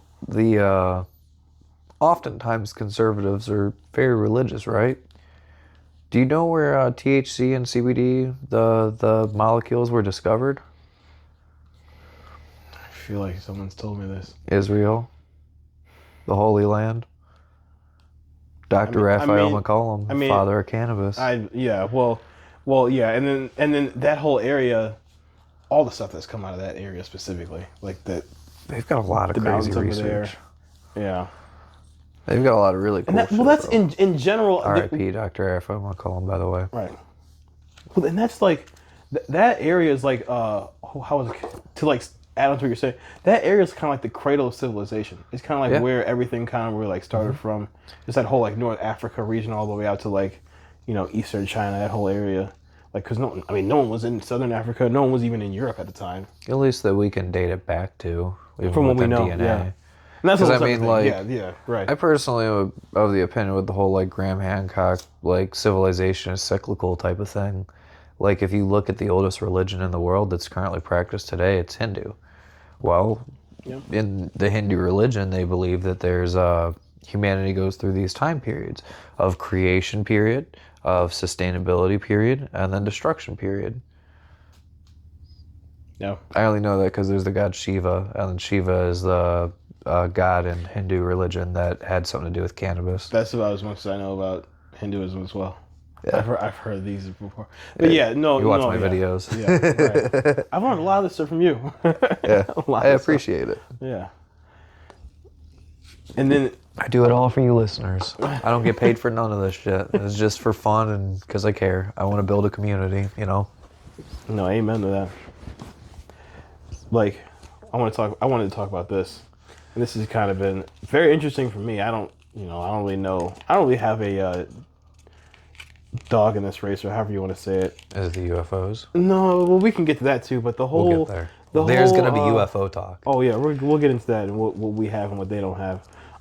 This whole thing with, like, Europe and this war in Ukraine and this whole Russia thing, I understand, like, why we're in NATO. And, you know, it's like the threat of Russia to Europe. I don't get it anymore. But I don't think that there is. I understood it when they were the Soviet Union. Right after World War II. Yeah. I understood it for about 10 years. And then even if you want to say Trump is quote-unquote Putin's puppet, well, then he's probably not going to invade Europe, even if you believe that. So were we in NATO? And I don't know if people understand how much So with the Ukraine thing, NATO is costing us, like financially, emotionally. Like we have, like I don't know how many troops we have in Europe, families and whatnot. I mean, and, according to Kamala, we have 0 troops in fucking active war allegedly. zones. Yeah, it's not true. Yeah, like she's the troops in active war zones would disagree. Yeah, there's a lot of them. And remember Afghanistan. By the way, they're investigating the Afghanistan withdrawal. Secretary Hegstead, Defense Secretary Hegstead announced that they're investigating that whole thing. And that's another thing I have a question about, because these are obvious, heavily bipartisan issues, military, just like conflicts in general. Like, what are we like? Why the Ukraine war has been going for 3 years as of Why Monday. is supporting war bipartisan more than fucking weed is, when the constituents are anti-war and the constituents are pro-weed? Yeah. Has that ever made sense? Yeah, and again, yeah, like, right, yeah, and again, like I'm not even saying like Ukraine should win or Russia should win. I'm just like, the fact that we're spending so much money. I guess my point is, where is this all coming from? Like, why are we sending so much money to Ukraine after we just finished from Afghanistan? How do you feel like, about what's Trump going on? trying to? So let me parse this by saying, so do you know all the money that we gave to Ukraine wasn't on a loan? Correct. Yes. It was literally just kind of like given to them, like a grant, like a grant. Yeah. So something that they didn't have to pay back. As weapons too. Yeah. How do you feel about the mineral rights thing that Trump's trying to do with them? Where he's like asking to be promised mineral rights for helping them and supporting them. I wonder how it's going to work. I think it's interesting. Yeah, I wonder how it's going to work though. I just feel like it's doable because they have a lot of natural resources there. So there's definitely value there. But how do you extract them? The logistics of it, like how do you protect these trucks going in there? So me personally, very volatile. I don't think it's a good idea. I think we're better off just wiping our hands and being done with it. I was thinking that too, because it's not his fault that we're in the war. Don't get me wrong. No one's gonna hold it against him. Like, and if they stop fighting, they might stop fighting too. If we stop supporting those, they might stop fighting, which would be a win. I think him pointing out that we're getting screwed over by not doing a loan guarantee where everyone else did a loan guarantee. I think pointing that out extensively would do more than trying to get the mineral rights for them. I agree. Because I think that would turn 100%. More people and more citizens to be America first. I agree. And I think that would be better politically. And I think long term that would be good economically. Which is kind of what's based on today's events. Yeah. I didn't watch the full thing. Yeah, you're right. I think the gist of what I seen was basically Trump and Zelensky and JD Vance got into it. Yeah, at the White House. Yeah. That's all I know. So can you elaborate a little bit more on that? Like what happened? Zelensky comes off as very ungrateful when he comes to the White House and he's like meeting with Trump, and they just really asked him about it today. They were like, "Why aren't you wearing a suit?" And they kind of were just asking, "Be more." I didn't even notice that he wasn't sweats, wasn't he? Yeah, he's always in that sweatsuit. He's in like that black military sweatsuit get up, and I'm like, dude, show some respect when you're here. You say thank you, and whether he's saying all that or not, they're also like twisting his arm. They're like, look, man, you have no leverage here. You need to be giving us more. And I guess also, this is another thing. Sometimes Zelensky, they'll have a meeting with him and they'll agree to something. Then he'll go out in the media and say, "Oh, I need more." And then I have heard that. I've definitely seen that. Thing. Yeah, and so because I've seen they'll agree on something. Trump will be like, "We just got off the phone. This is what we're gonna do." And then literally turn around and be like the next day, Zelensky's on TV in his own Ukrainian thing talking all kinds of shit, and it's like, wait, what? Literally, yeah. I thought we were all on the same fucking page here. Like that isn't what we. Oh. So Zelensky will say one thing after a meeting, and then after they agree on something, and this is just, frankly, it's out of control. The amount of money that we've given them, it's. That's a large part of why our economy, prices on everything has gone up so hard. Inflation has gone up so much. Reckless spending. Whether we like to admit it or not, it's part of it. And Ukraine's part of it, but the defense budget, all the money for USAID that they're exposing, and there's a lot of like things with the Federal Reserve that's going on too. It's, perfect transition because I did want to talk about Doge. Like, oh yeah. So like, pros and cons to it. Like, I don't really think Doge though is actually the one actually cutting any budgets. They're doing like I think that they have to go to Trump with the thing and be like, hey, this is what we think needs cut. They do the recommendations, So they So like everyone's mad at Elon saying he's just going in there and turning all these switches and knobs and he's the real president. And it's like, no, he's just going and heavily bringing these recommendations to the president because this is what he was tasked to do. And I'll be honest, like, kind of impressed that he even has fucking time for it. Like Trump said, I know, like right? it's like that moment. Doing this, Like he's not getting paid for this. No. Like it's not like he's going into like once he goes into NASA. Yes, you could make the argument conflict of interest, shouldn't touch it. Definitely should not touch anything to do with anything that could benefit SpaceX. I wouldn't want him to do that either. Yeah. No. It's bad optics. Yeah. But USAID, oh yeah, dude, I'm so glad. Like he revealed a lot of stuff. Not only did he reveal a lot of stuff, he brought it up to the American public to the where it's in the public's eye. Like Mike Benz has been pointing this stuff out for a while. Mike Benz was just on Joe Rogan. I just learned about Mike Benz. I just got like dude, aware. Holy shit! Yeah, this I didn't know anything really about him. He was wasn't he like Secretary of State or something like that? He was up there. He was doing a lot. I don't know about his government position, but he was doing. He was up stuff. There. He was like a cabinet member or something. He has a foundation, all kinds of stuff. Yeah, but he's been on Rogan. Yeah, he's all over the place.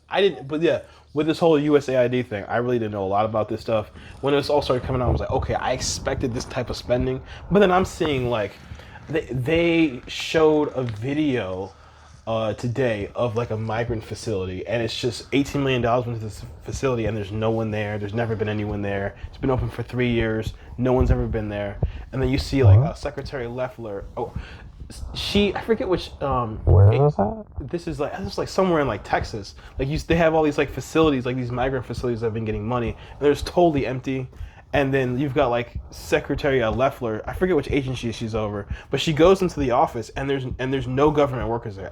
Everybody's remote, and half these people allegedly have second jobs. They're just getting a government paycheck. They aren't even working. Oh yeah, and they're just exposing. I've heard type people having like what is it, like the mouse clicker things to where like it'll like just move their mouse for them every so often. But then they've actually starting to the.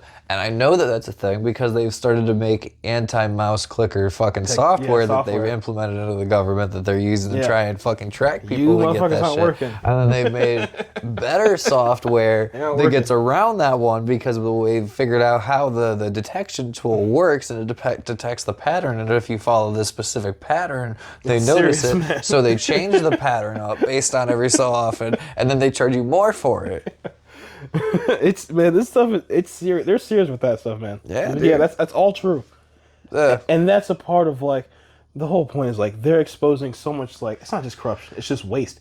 It's like again, some of it like, you could say is like all right, it's debatable. Like all right, like if you want to say like DEI departments, all right, you could say like hold on, rephrase DEI departments within the United States. You could say. Okay, those are like something that's a little bit more political. You should probably ask like the public which way the public really sways on this. But when we're talking about like creating what was it like Sesame Street in fucking in Iraq, and then you watch it and it's awful. Yeah, it's like, awful. Yeah, and it's awful. It's not even good. It's like how did we spend this much money on the production value and the production value Like I could do a better. Like we're doing a better job than that did. This is A+ quality. Yeah. Comparatively to that, like production. Oh my god. More power to you. Yeah. I'm not editing this. Shout out to Rodney for doing this. I'm not editing this. Yeah. This is Joe Rogan, Lex Friedman style. Here we go. Right. No, and I appreciate you having me on. But yeah, I appreciate you coming out. You're right. Yeah, but that's a good point. Like, and it's not even good. And then to spend money on something like that when it's not even really doing anything. That's what was making me like kind of like confused. It's like they're giving out a lot of money, but people are actually doing nothing. I'm like, you. If you're gonna be scamming like that, at least do something. Like at least they don't even have a front. At least make it. They're just taking the money. There's not even a front. Dude, did you see the web? Shit. Did you see the NGO web? Like the graphic of like where all this money is really going. Because I started following Mike Benz. Yeah, I saw. Holy shit! Seriously, go on Twitter/X. Now X, previously Twitter. This stuff's go wild. on there, look up Mike Benz, and just look through his account. Like when you go on Joe Rogan's thing, he goes through his account and kind of like literally is like pulling up all the receipts for all the shit. Like he's got like it's not that he's just making claims like we are. He's out there with the receipts. Homie, this is the thing. See it right here. And credit to him, he's been doing this for a long time. Yeah, he got way into it. Yeah. And what got him into it was the internet censorship shit. Yeah. Because he was so like, freedom of speech is the most important thing. Yeah. Like, yes, the Second Amendment protects it, but like, the First Amendment there's a reason it's the first one. Yep. It's the most important for a reason. Mm-hmm. And that's what makes us so different than every other country. Yeah. That's true. No, that's 100%. But yeah, I think Doge has been super entertaining too. I'll be honest. The fact that do you remember Big Balls? Oh my god, homie, his fucking Fox News, CNN, I didn't and even keep up with this. That was crazy. Are literally quoting that was crazy. Big Balls. His name. They're saying his name is Big Balls. Big Balls did this today, guys. That was wild. Big Balls broke into the USAID, put apart. Big Balls turned off some shit in the Treasury. And they're going in there and finding all these crazy contracts, and credit to them, but man, to have that dude's name and have them say that on CNN, that was crazy. Big Balls is doing a real good job, man. He's got some big balls for being named Big Balls. Yeah, this stuff is entertaining, man. Doge has been a little bit different than I expected. I thought they were going to keep all this stuff quiet for a while. You know what Elon Musk needs to do? He needs to come out to the theme song or to a theme song with that guy the first time he like reveals his face. And you know that AC/DC song? I've got big balls, you've got big balls. He's got the biggest balls of them all. The next Trump rally, oh Jesus. Oh my God, that'd be great. I don't know if they're going to be doing any more of those rallies. Actually, I don't know, but the troll level has always been so epic within that campaign as a whole. I will say this. He came out to Many Men by 50 Cent after he got shot. You gotta love that. He really like. There's a lot to say about Trump, and it's like I don't necessarily want to sell Trump to anyone anymore. Like maybe when I was like first getting used to the way that the media covered him, I was like, yeah, well maybe I need to speak up for him more or explain things. But it's not now. It's just like, you know, people have so much access to information, and a lot of people are going to feel how they feel. Yeah. And at the end of the day, like the most emphatic point of all this is like he won again, and it wasn't even close. And not even that, the Democrats didn't even try to contest it. I thought that it was going to be close, and they might try and contest it a lot. Kamala was pretty pissed. But I'm talking like in the courts, like saying, "Oh." Well, I mean, they've done that in the past, so allegedly, we're on YouTube. Allegedly, contest elections in the courts. Allegedly, like there's this whole thing with like.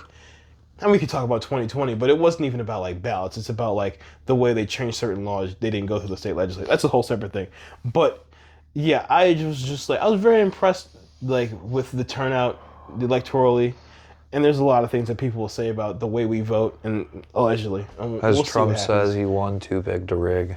Then and saying all that type of stuff. But then when you see like I just can't believe he won the popular vote. But like, when you see the size, like I do, but like it's that moment events, of like if you see the size of these events, and I've been invited, I've been to some of them, and there's just massive like, and then seeing him go out at UFC events. So it's the Democrats aren't doing anything like it. The reason that Trump won by such a large margin, I've got two examples to perfectly bring this together. So Trump. He was the first president to go to Biden. At this point, it was Biden versus Trump. Trump went to the Libertarian National Convention. Yeah. That was. I feel like that was. He was huge. trying to unite people. He was trying to bring more people in to have a big tent Tulsi, RFK, bringing them. He's trying to make a big tent. When he shook RFK's hand on stage, I remember that night. I was like, I got off work, I was at home, and I saw it. I was like, oh my God, he's really like a historical crossing the aisle. Like in it's like real almost time, as historical as a president crossing the border of North Korea. I wouldn't have been surprised if RFK didn't accept the nomination to HHS based on how the election. But RFK really came along with the campaign, really supported Trump, and I'm very happy to see that. If he didn't get that, I'd have been pissed. Because honestly, me too. I honestly was going to vote for RFK over Trump. Yeah, and that's totally understandable. But I wanted Casey and Kelly Means in HHS. Yeah.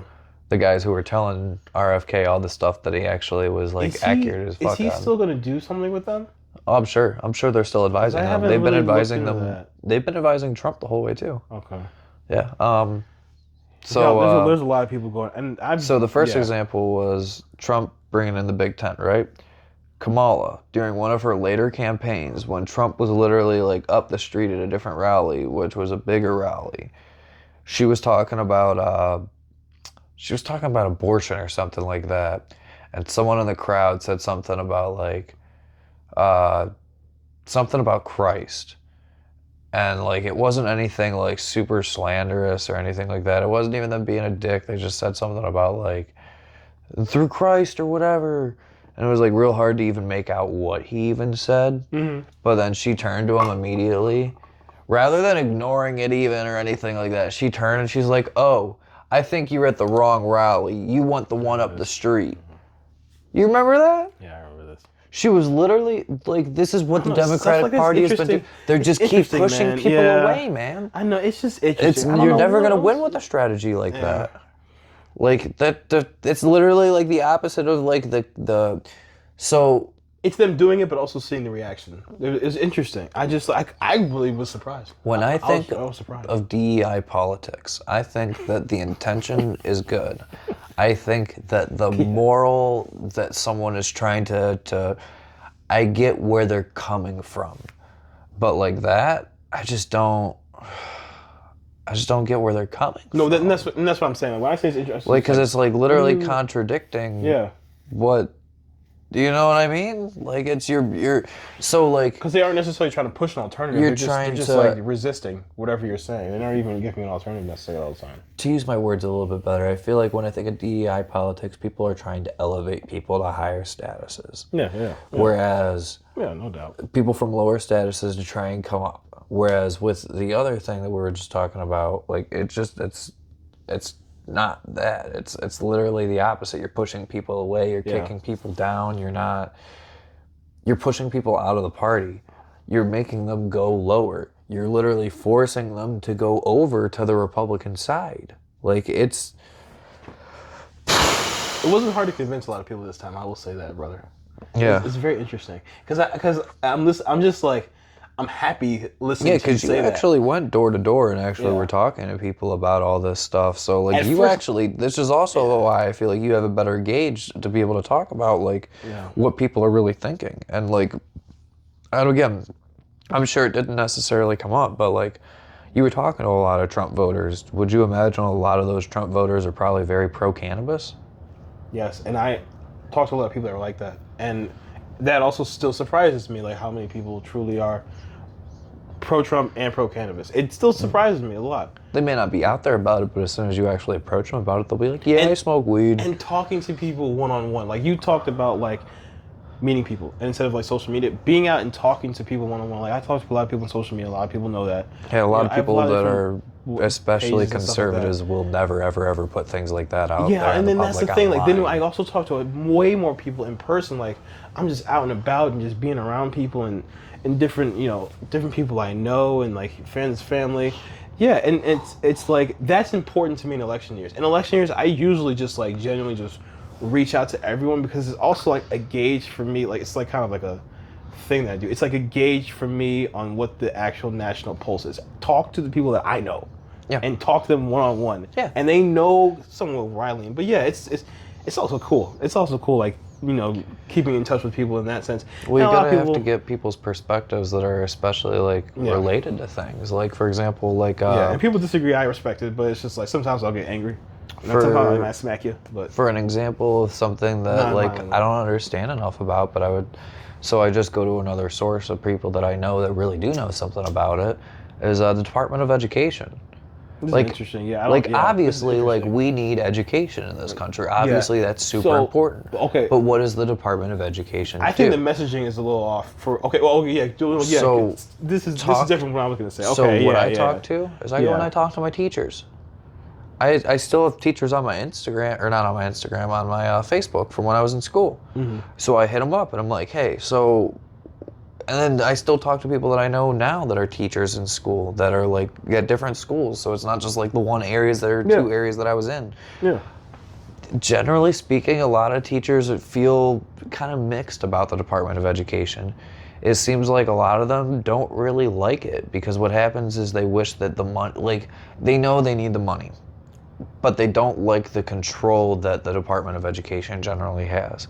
It seems to tend to be they wish that they would just give the money to the local governments and just allow the local governments to decide what they teach, how they teach it, how often, there's a lot of things. I think that's what they say that they're going to do with this new administration.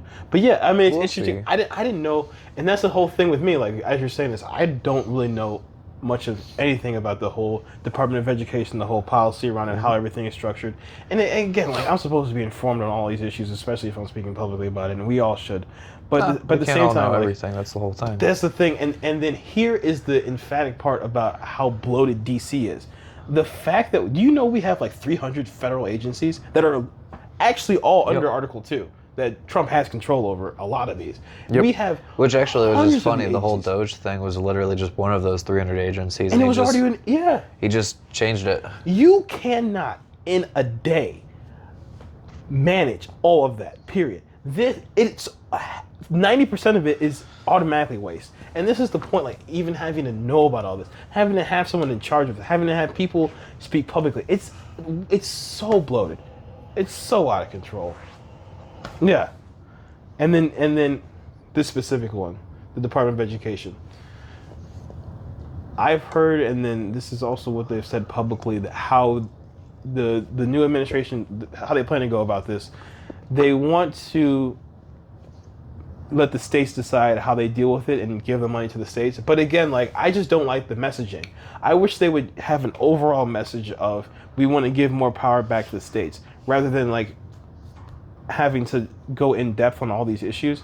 If they approach this, because if they're actually trying to do that, they definitely need to be better on that. Because especially with the messaging right now, it feels like a lot of people feel oh, well, they're just being a dictator. They're going in there and slashing and gutting and burning and doing what, and that's the perception of things. Because especially with the media doing what it does, so. You know what I mean? Yep. If that truly is what they're trying to do, almost dropped the block. I feel like a large portion of libertarians would support that. Yes. So it's just a matter of actually being about it and saying it and being clear. Saying it and doing it, and being upfront about it, being clear about it, 100%. I feel like part of the problem with messaging with Trump is just in general he tends to fly kind of.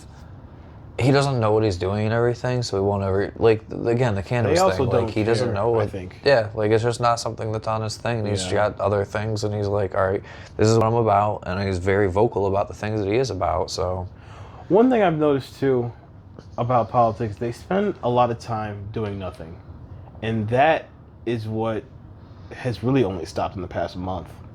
I mean, there's been a lot of just actions. Period. There's just a lot of things moving. A lot of moving parts.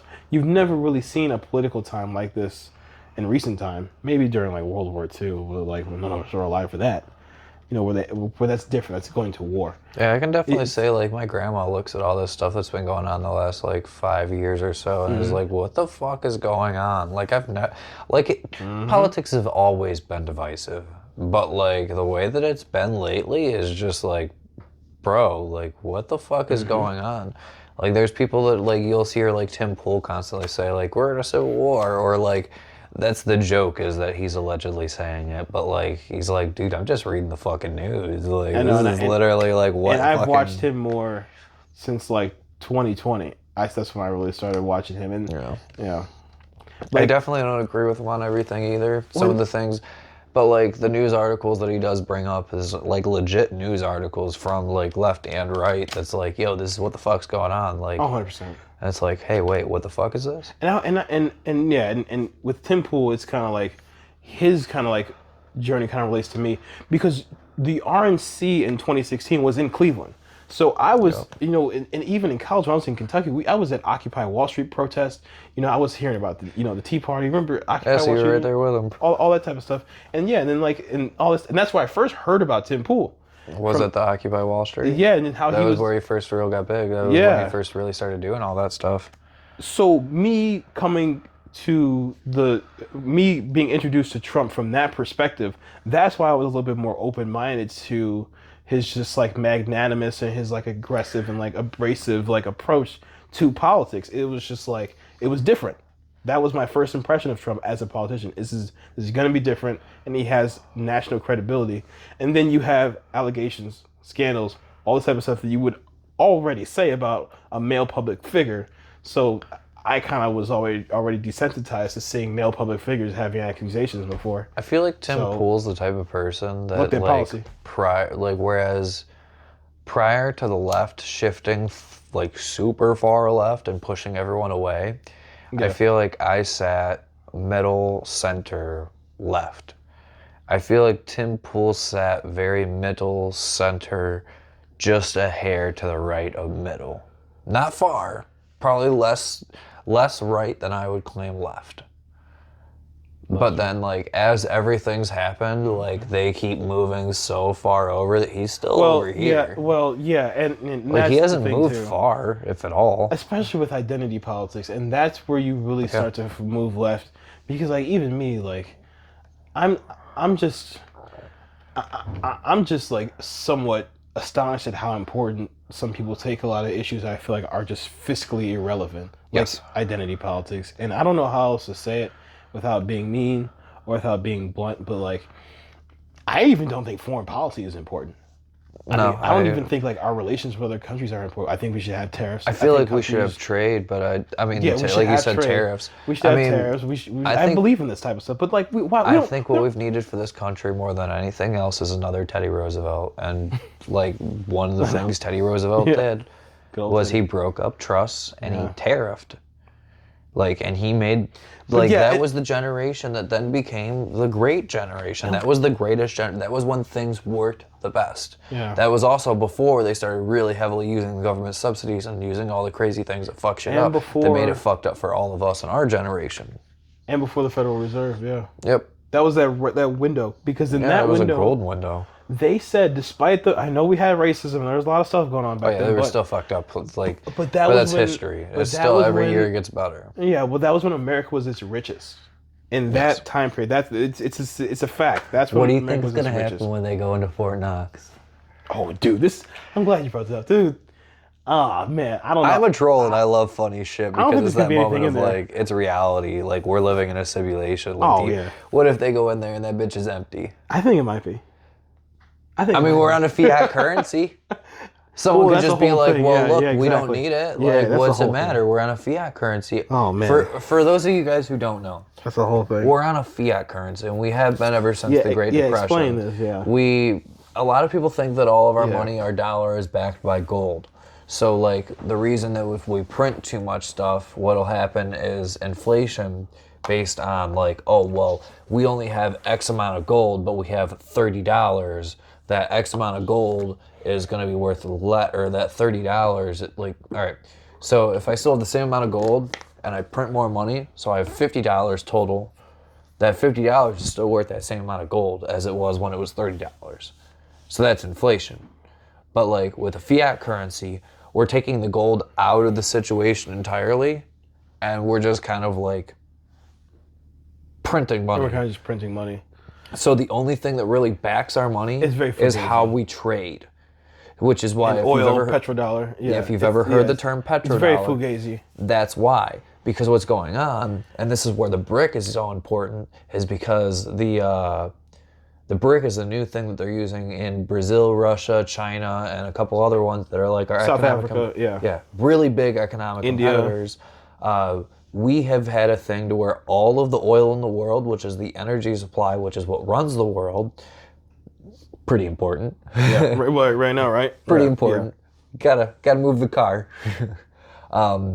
This is important. No, so yeah, everything is being bought with the U.S. dollar. And a lot of people don't know which is what makes it the petrodollar. So essentially, instead of that gold supply being there, it's being replaced by oil. And trade, It's really all trade around the world and being able to use it as the dollar. Yeah, you have to do a lot of these countries. You have to do your trades in U.S. currency. This is very important, and it's like, it's.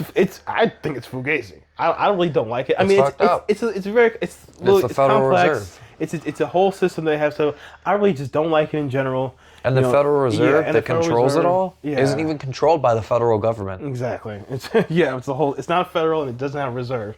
Shout out Ron Paul, another again, libertarian he's part of the thing that got me into it. Is like, wait a minute. Exactly. Which government doesn't need to be involved in everything that I do. They don't need to be spying on my everything. They definitely don't need to be looking at my search history. Yeah. And that's another right. And that's a guy like Rand Paul, both of them. Those are two people who early on with my whole political understanding, those are two people I kind of read into, heard a lot of this stuff from about the Fed, and I learned a lot of this stuff from them, But now I want to ask you. I know there's a whole Epstein thing. There's this whole thing that they won't even talk about 9/11. They won't talk about all that type of stuff. And where'd the plane go? Yeah, and then. What about, the plane at the Pentagon, what happened to it? But what about, speaking of the Pentagon, what about these drones? And we're on to the alien thing? The alleged, these... Is that where we're going? Yeah, this is what I want to talk about. These allegedly. This will probably be the last thing we talk about with this specific podcast, but yeah. Yeah, this is all alleged too. Yeah. So what is... So we all know about these drones that are over New Jersey. And whatnot. And they were actually in some of them were in southern Ohio even. Yeah. Coming all the way up there. And Trump came out and he said allegedly the FAA cleared a lot of these drones, which I don't think is true. And there's a lot of allegations about this, but even going back to the 40s and 50s, there's been just something to think about when Trump did say way that. Back then of who was in charge of the intelligence and FBI? Yeah. Was it his people? Well, that's true too. He didn't have his people at the time. Yeah, that's a good point. Yeah. So if we find out that they really are hiding these Epstein files, what else is going on that they're hiding? Which is a part of this. Epstein is it may not even just be New York. The iceberg is let's say Epstein is here on the iceberg. The UFO thing and the secret technology thing is the whole underwater part of the iceberg. This is a whole separate. It's advanced technology. What you know about Bob Lazar? Yeah, Bob Lazar. Bro, the fingerprint scanner thing that they're I forget Jamie. What is the guy? Jeremy Corbell. Jeremy Corbell. Yeah. Yeah, Jeremy Corbell going on. And Rogan. then there's another one that's Commander Faber. Commander David Fravor was one of the primary witnesses. You want to talk about a primary source? Commander David Fravor is a primary source. Commander is his title. But this is important, man, because a lot of the stuff we have. This is our technology, and there's a lot of people who've gone public about this stuff. Allegations back to the 40s and 50s. So I think coming through. There's a lot here. I think they're being more accurate than they led us to believe. I think that genuinely that some of this technology has crash landed, because if there is more advanced, and I'll be honest, I don't think a lot of this technology is extraterrestrial. I think it's from underneath the water. Exactly, yeah. Especially when you listen to David Fravor's thing where he says that I think there was something underneath the water that was floating above. And I'm like, yo, what the fuck do you mean? What do you mean you think?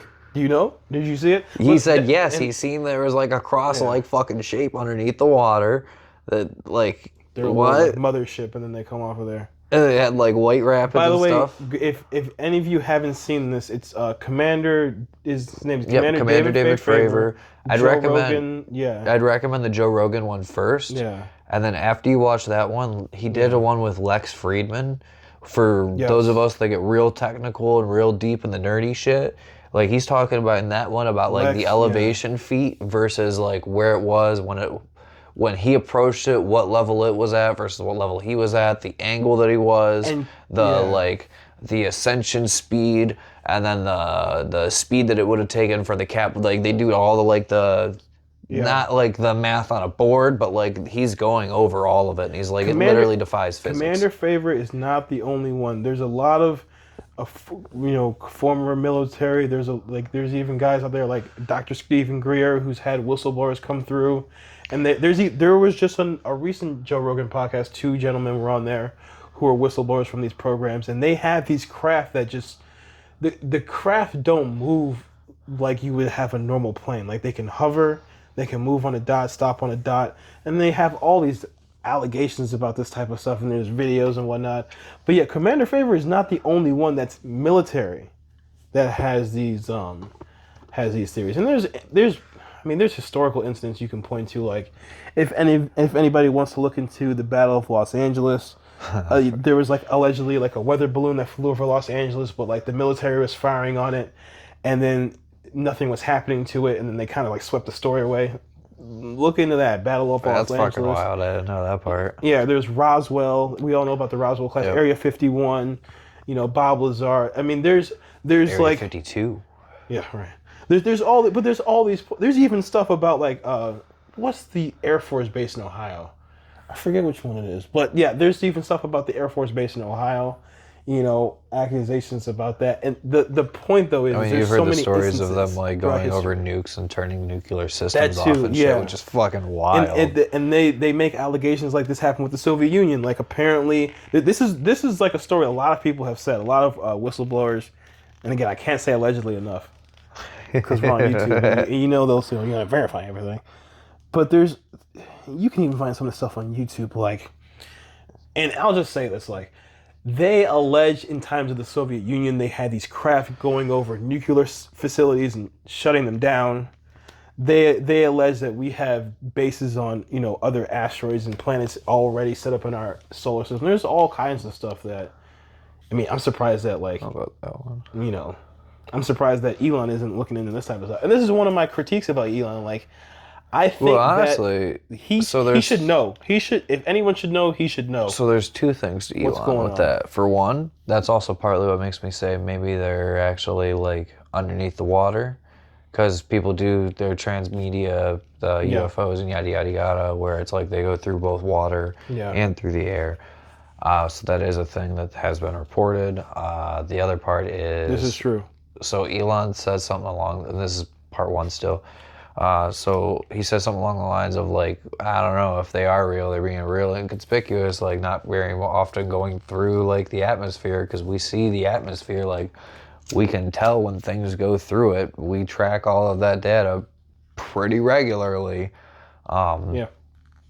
So and then the other thing is and this is all like this is all stuff that people, even members of Congress have been saying this stuff too, like lately, and this is a lot of this stuff just doesn't get talked about in certain parts of the modern media, but this is all stuff that even members of Congress have been talking about. Oh yeah, they've definitely asked questions.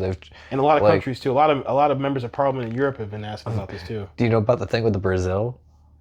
Where there's like a whole, like, they allegedly, like, there was a UFO that landed in front of a school, and like the whole city corroborates the story. And they all, like, everyone's like, no, like, we seen this shit, like legit, like, this shit came, and we all had like this weird sensation that happened. And that one was more recent. I think it was in the early 2000s. Yeah, this one was in the early 2000s. Because there's ones back in the 90s, and the ones that really stick out to me are like Roswell, the whole thing about Area 51, and then you even have like Commander Favor, and you have some other whistleblowers that came out on Joe Rogan recently, and to hear it from like military first-hand sources that they don't even deny, that's what. Oh, that's the craziest part. They admit it. They're like, yeah, there's something here. Yeah. That's why senators have started looking into it and started asking questions and stuff like that. I wish they would ask more questions about weed policy, though. No, true. And that's the whole thing, because and that's another part of this whole thing. It's like all of these, like a lot of these issues, they are willfully ignoring. Like they know that they're good for people. They're just willfully ignoring it. It's like, no, we don't want people to have that. They can't have access to that. Yeah. Is there anything else on your list that we may have not gone over? I mean, we hit a lot of stuff. I think the only thing I have left on mind that I want to talk about is the Trump coin. I don't know how I feel about all these meme coins coming out, man. I don't know how I feel about this. I don't own any of this coin. I don't really own many. I own like Bitcoin, and I bought Doge back when it was when it was the low. Trump campaign owns like 80% of the Trump coin, which is weird. I mean, it's all the meme coins generally tend to be like a rug pull game. Hawk Tuah was the worst, where she fucking rug pulled immediately. She got fucked because the people that she was working with rug pulled on her, not the fucking like. It's like oof. It's crazy. Now she's facing legal shit. By the time that thing was all over, that was when I first heard about it. I didn't even know it was a thing. I heard about it like a week ago, and I was just like, oh, that was a thing. Yeah, CoffeeZilla, Voidzilla goes over a lot of that stuff, and that was oh damn. That was one of those ones that he also went over the meme coin with Trump, and he's like just sitting there like. I just don't understand why they even did it. I didn't even think that was gonna be a thing. Yeah, I think that was a terrible idea. I don't know. I think that's one of those things where it's like, again, like for every one good thing that Trump does, I think he does another thing that's like, God, you're a fucking idiot, dude. I don't even know if we could bring this up on YouTube, like the whole Gaza thing. Like I'd gladly talk about Gaza stuff.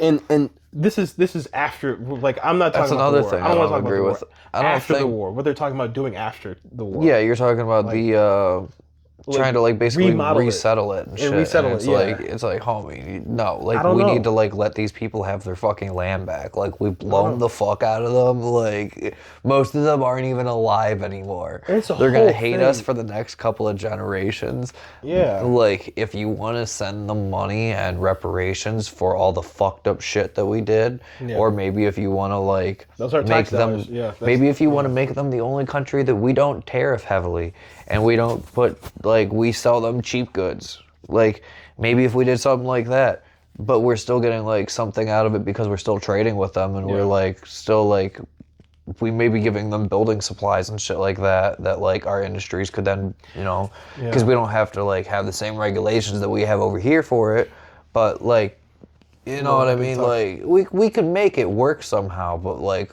trying to just like kick everyone out and like it's like, homie, you're not. But yeah, exactly. That's not how you do this at all. It's delicate. I don't even know.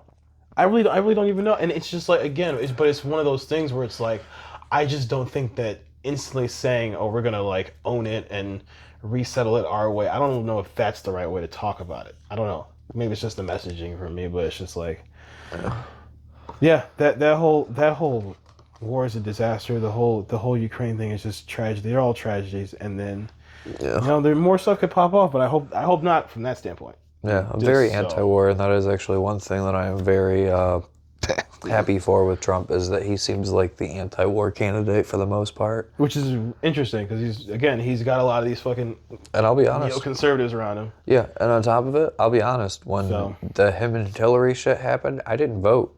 That was the one. If I think I did vote, but I think I voted like a third-party random one. I didn't even care who I voted for. I thought it was all in 2016. I thought it was all fake. I wanted Trump to win. I thought it was all fake. I wasn't really involved politically. I was kind of watching and like I'd just been around the RNC because it was in Cleveland, and I was like very interested in it.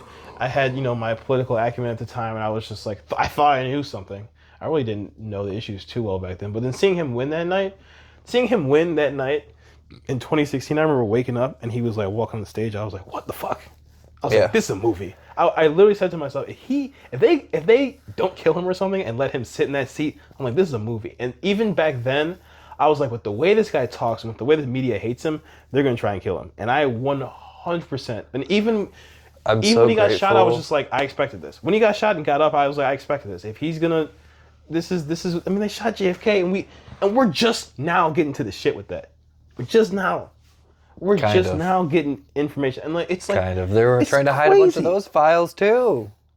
It's crazy, and it's like, but at the same time, to expect that and to have it happen, to have him win, quote unquote, lose in 2020. I don't want to get into that. Him and then releasing 2024 to get files. Shot. And then all this stuff needs to come out because it's beyond just like coincidence in nature. It's beyond like coincidence in nature. It's beyond just like random happenings. There is coordination here. There's a lot of coordination, and the people that have been coordinating this type of stuff for a long time have to go to prison. These people have to go to prison. These people have been hiding.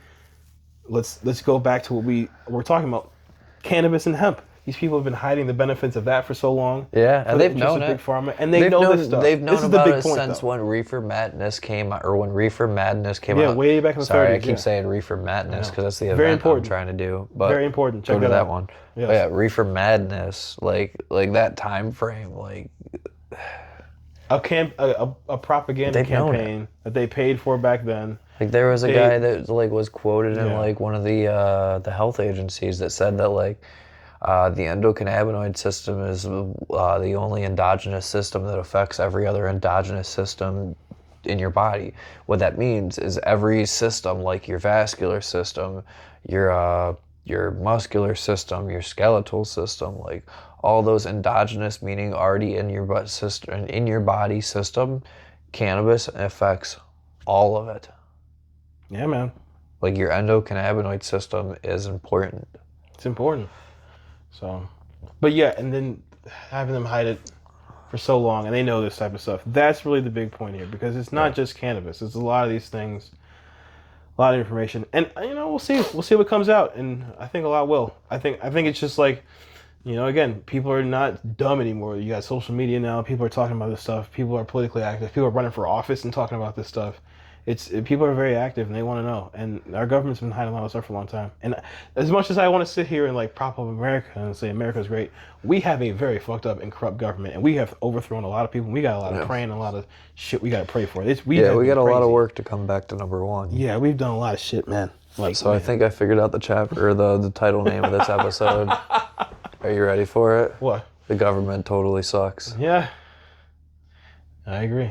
I should start it off with the fucking Tenacious. If YouTube doesn't take it down, I should start it off with the Tenacious D, that specific song. The government totally sucks, you motherfucker. Government totally sucks.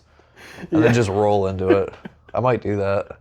Oh man, We'll see. I agree. No, but yeah. If you guys are watching at this point, definitely leave a like, subscribe, follow, all that good stuff. Follow me on Instagram. Follow me on YouTube. Follow me on Spotify. I'm not going to Apple Premium because I don't like Apple. Yeah, it is what it is. I agree. He likes Apple. We'll see if Apple actually sticks to their word. They're saying they're going to bring some factories back, but if they don't, it's off Apple and back to Android. So, it's surprising to me that the left supports Apple as hard as they do when they're like anti-slavery stuff. Apple's got a lot of stuff going on. We didn't even get into that. Yeah, Foxconn is bad. We're not gonna go. Look into Foxconn. That's what our they've got, homework the for you guys. factories. All right, guys. We'll catch you on the next episode. Go check out Foxconn. Let's go.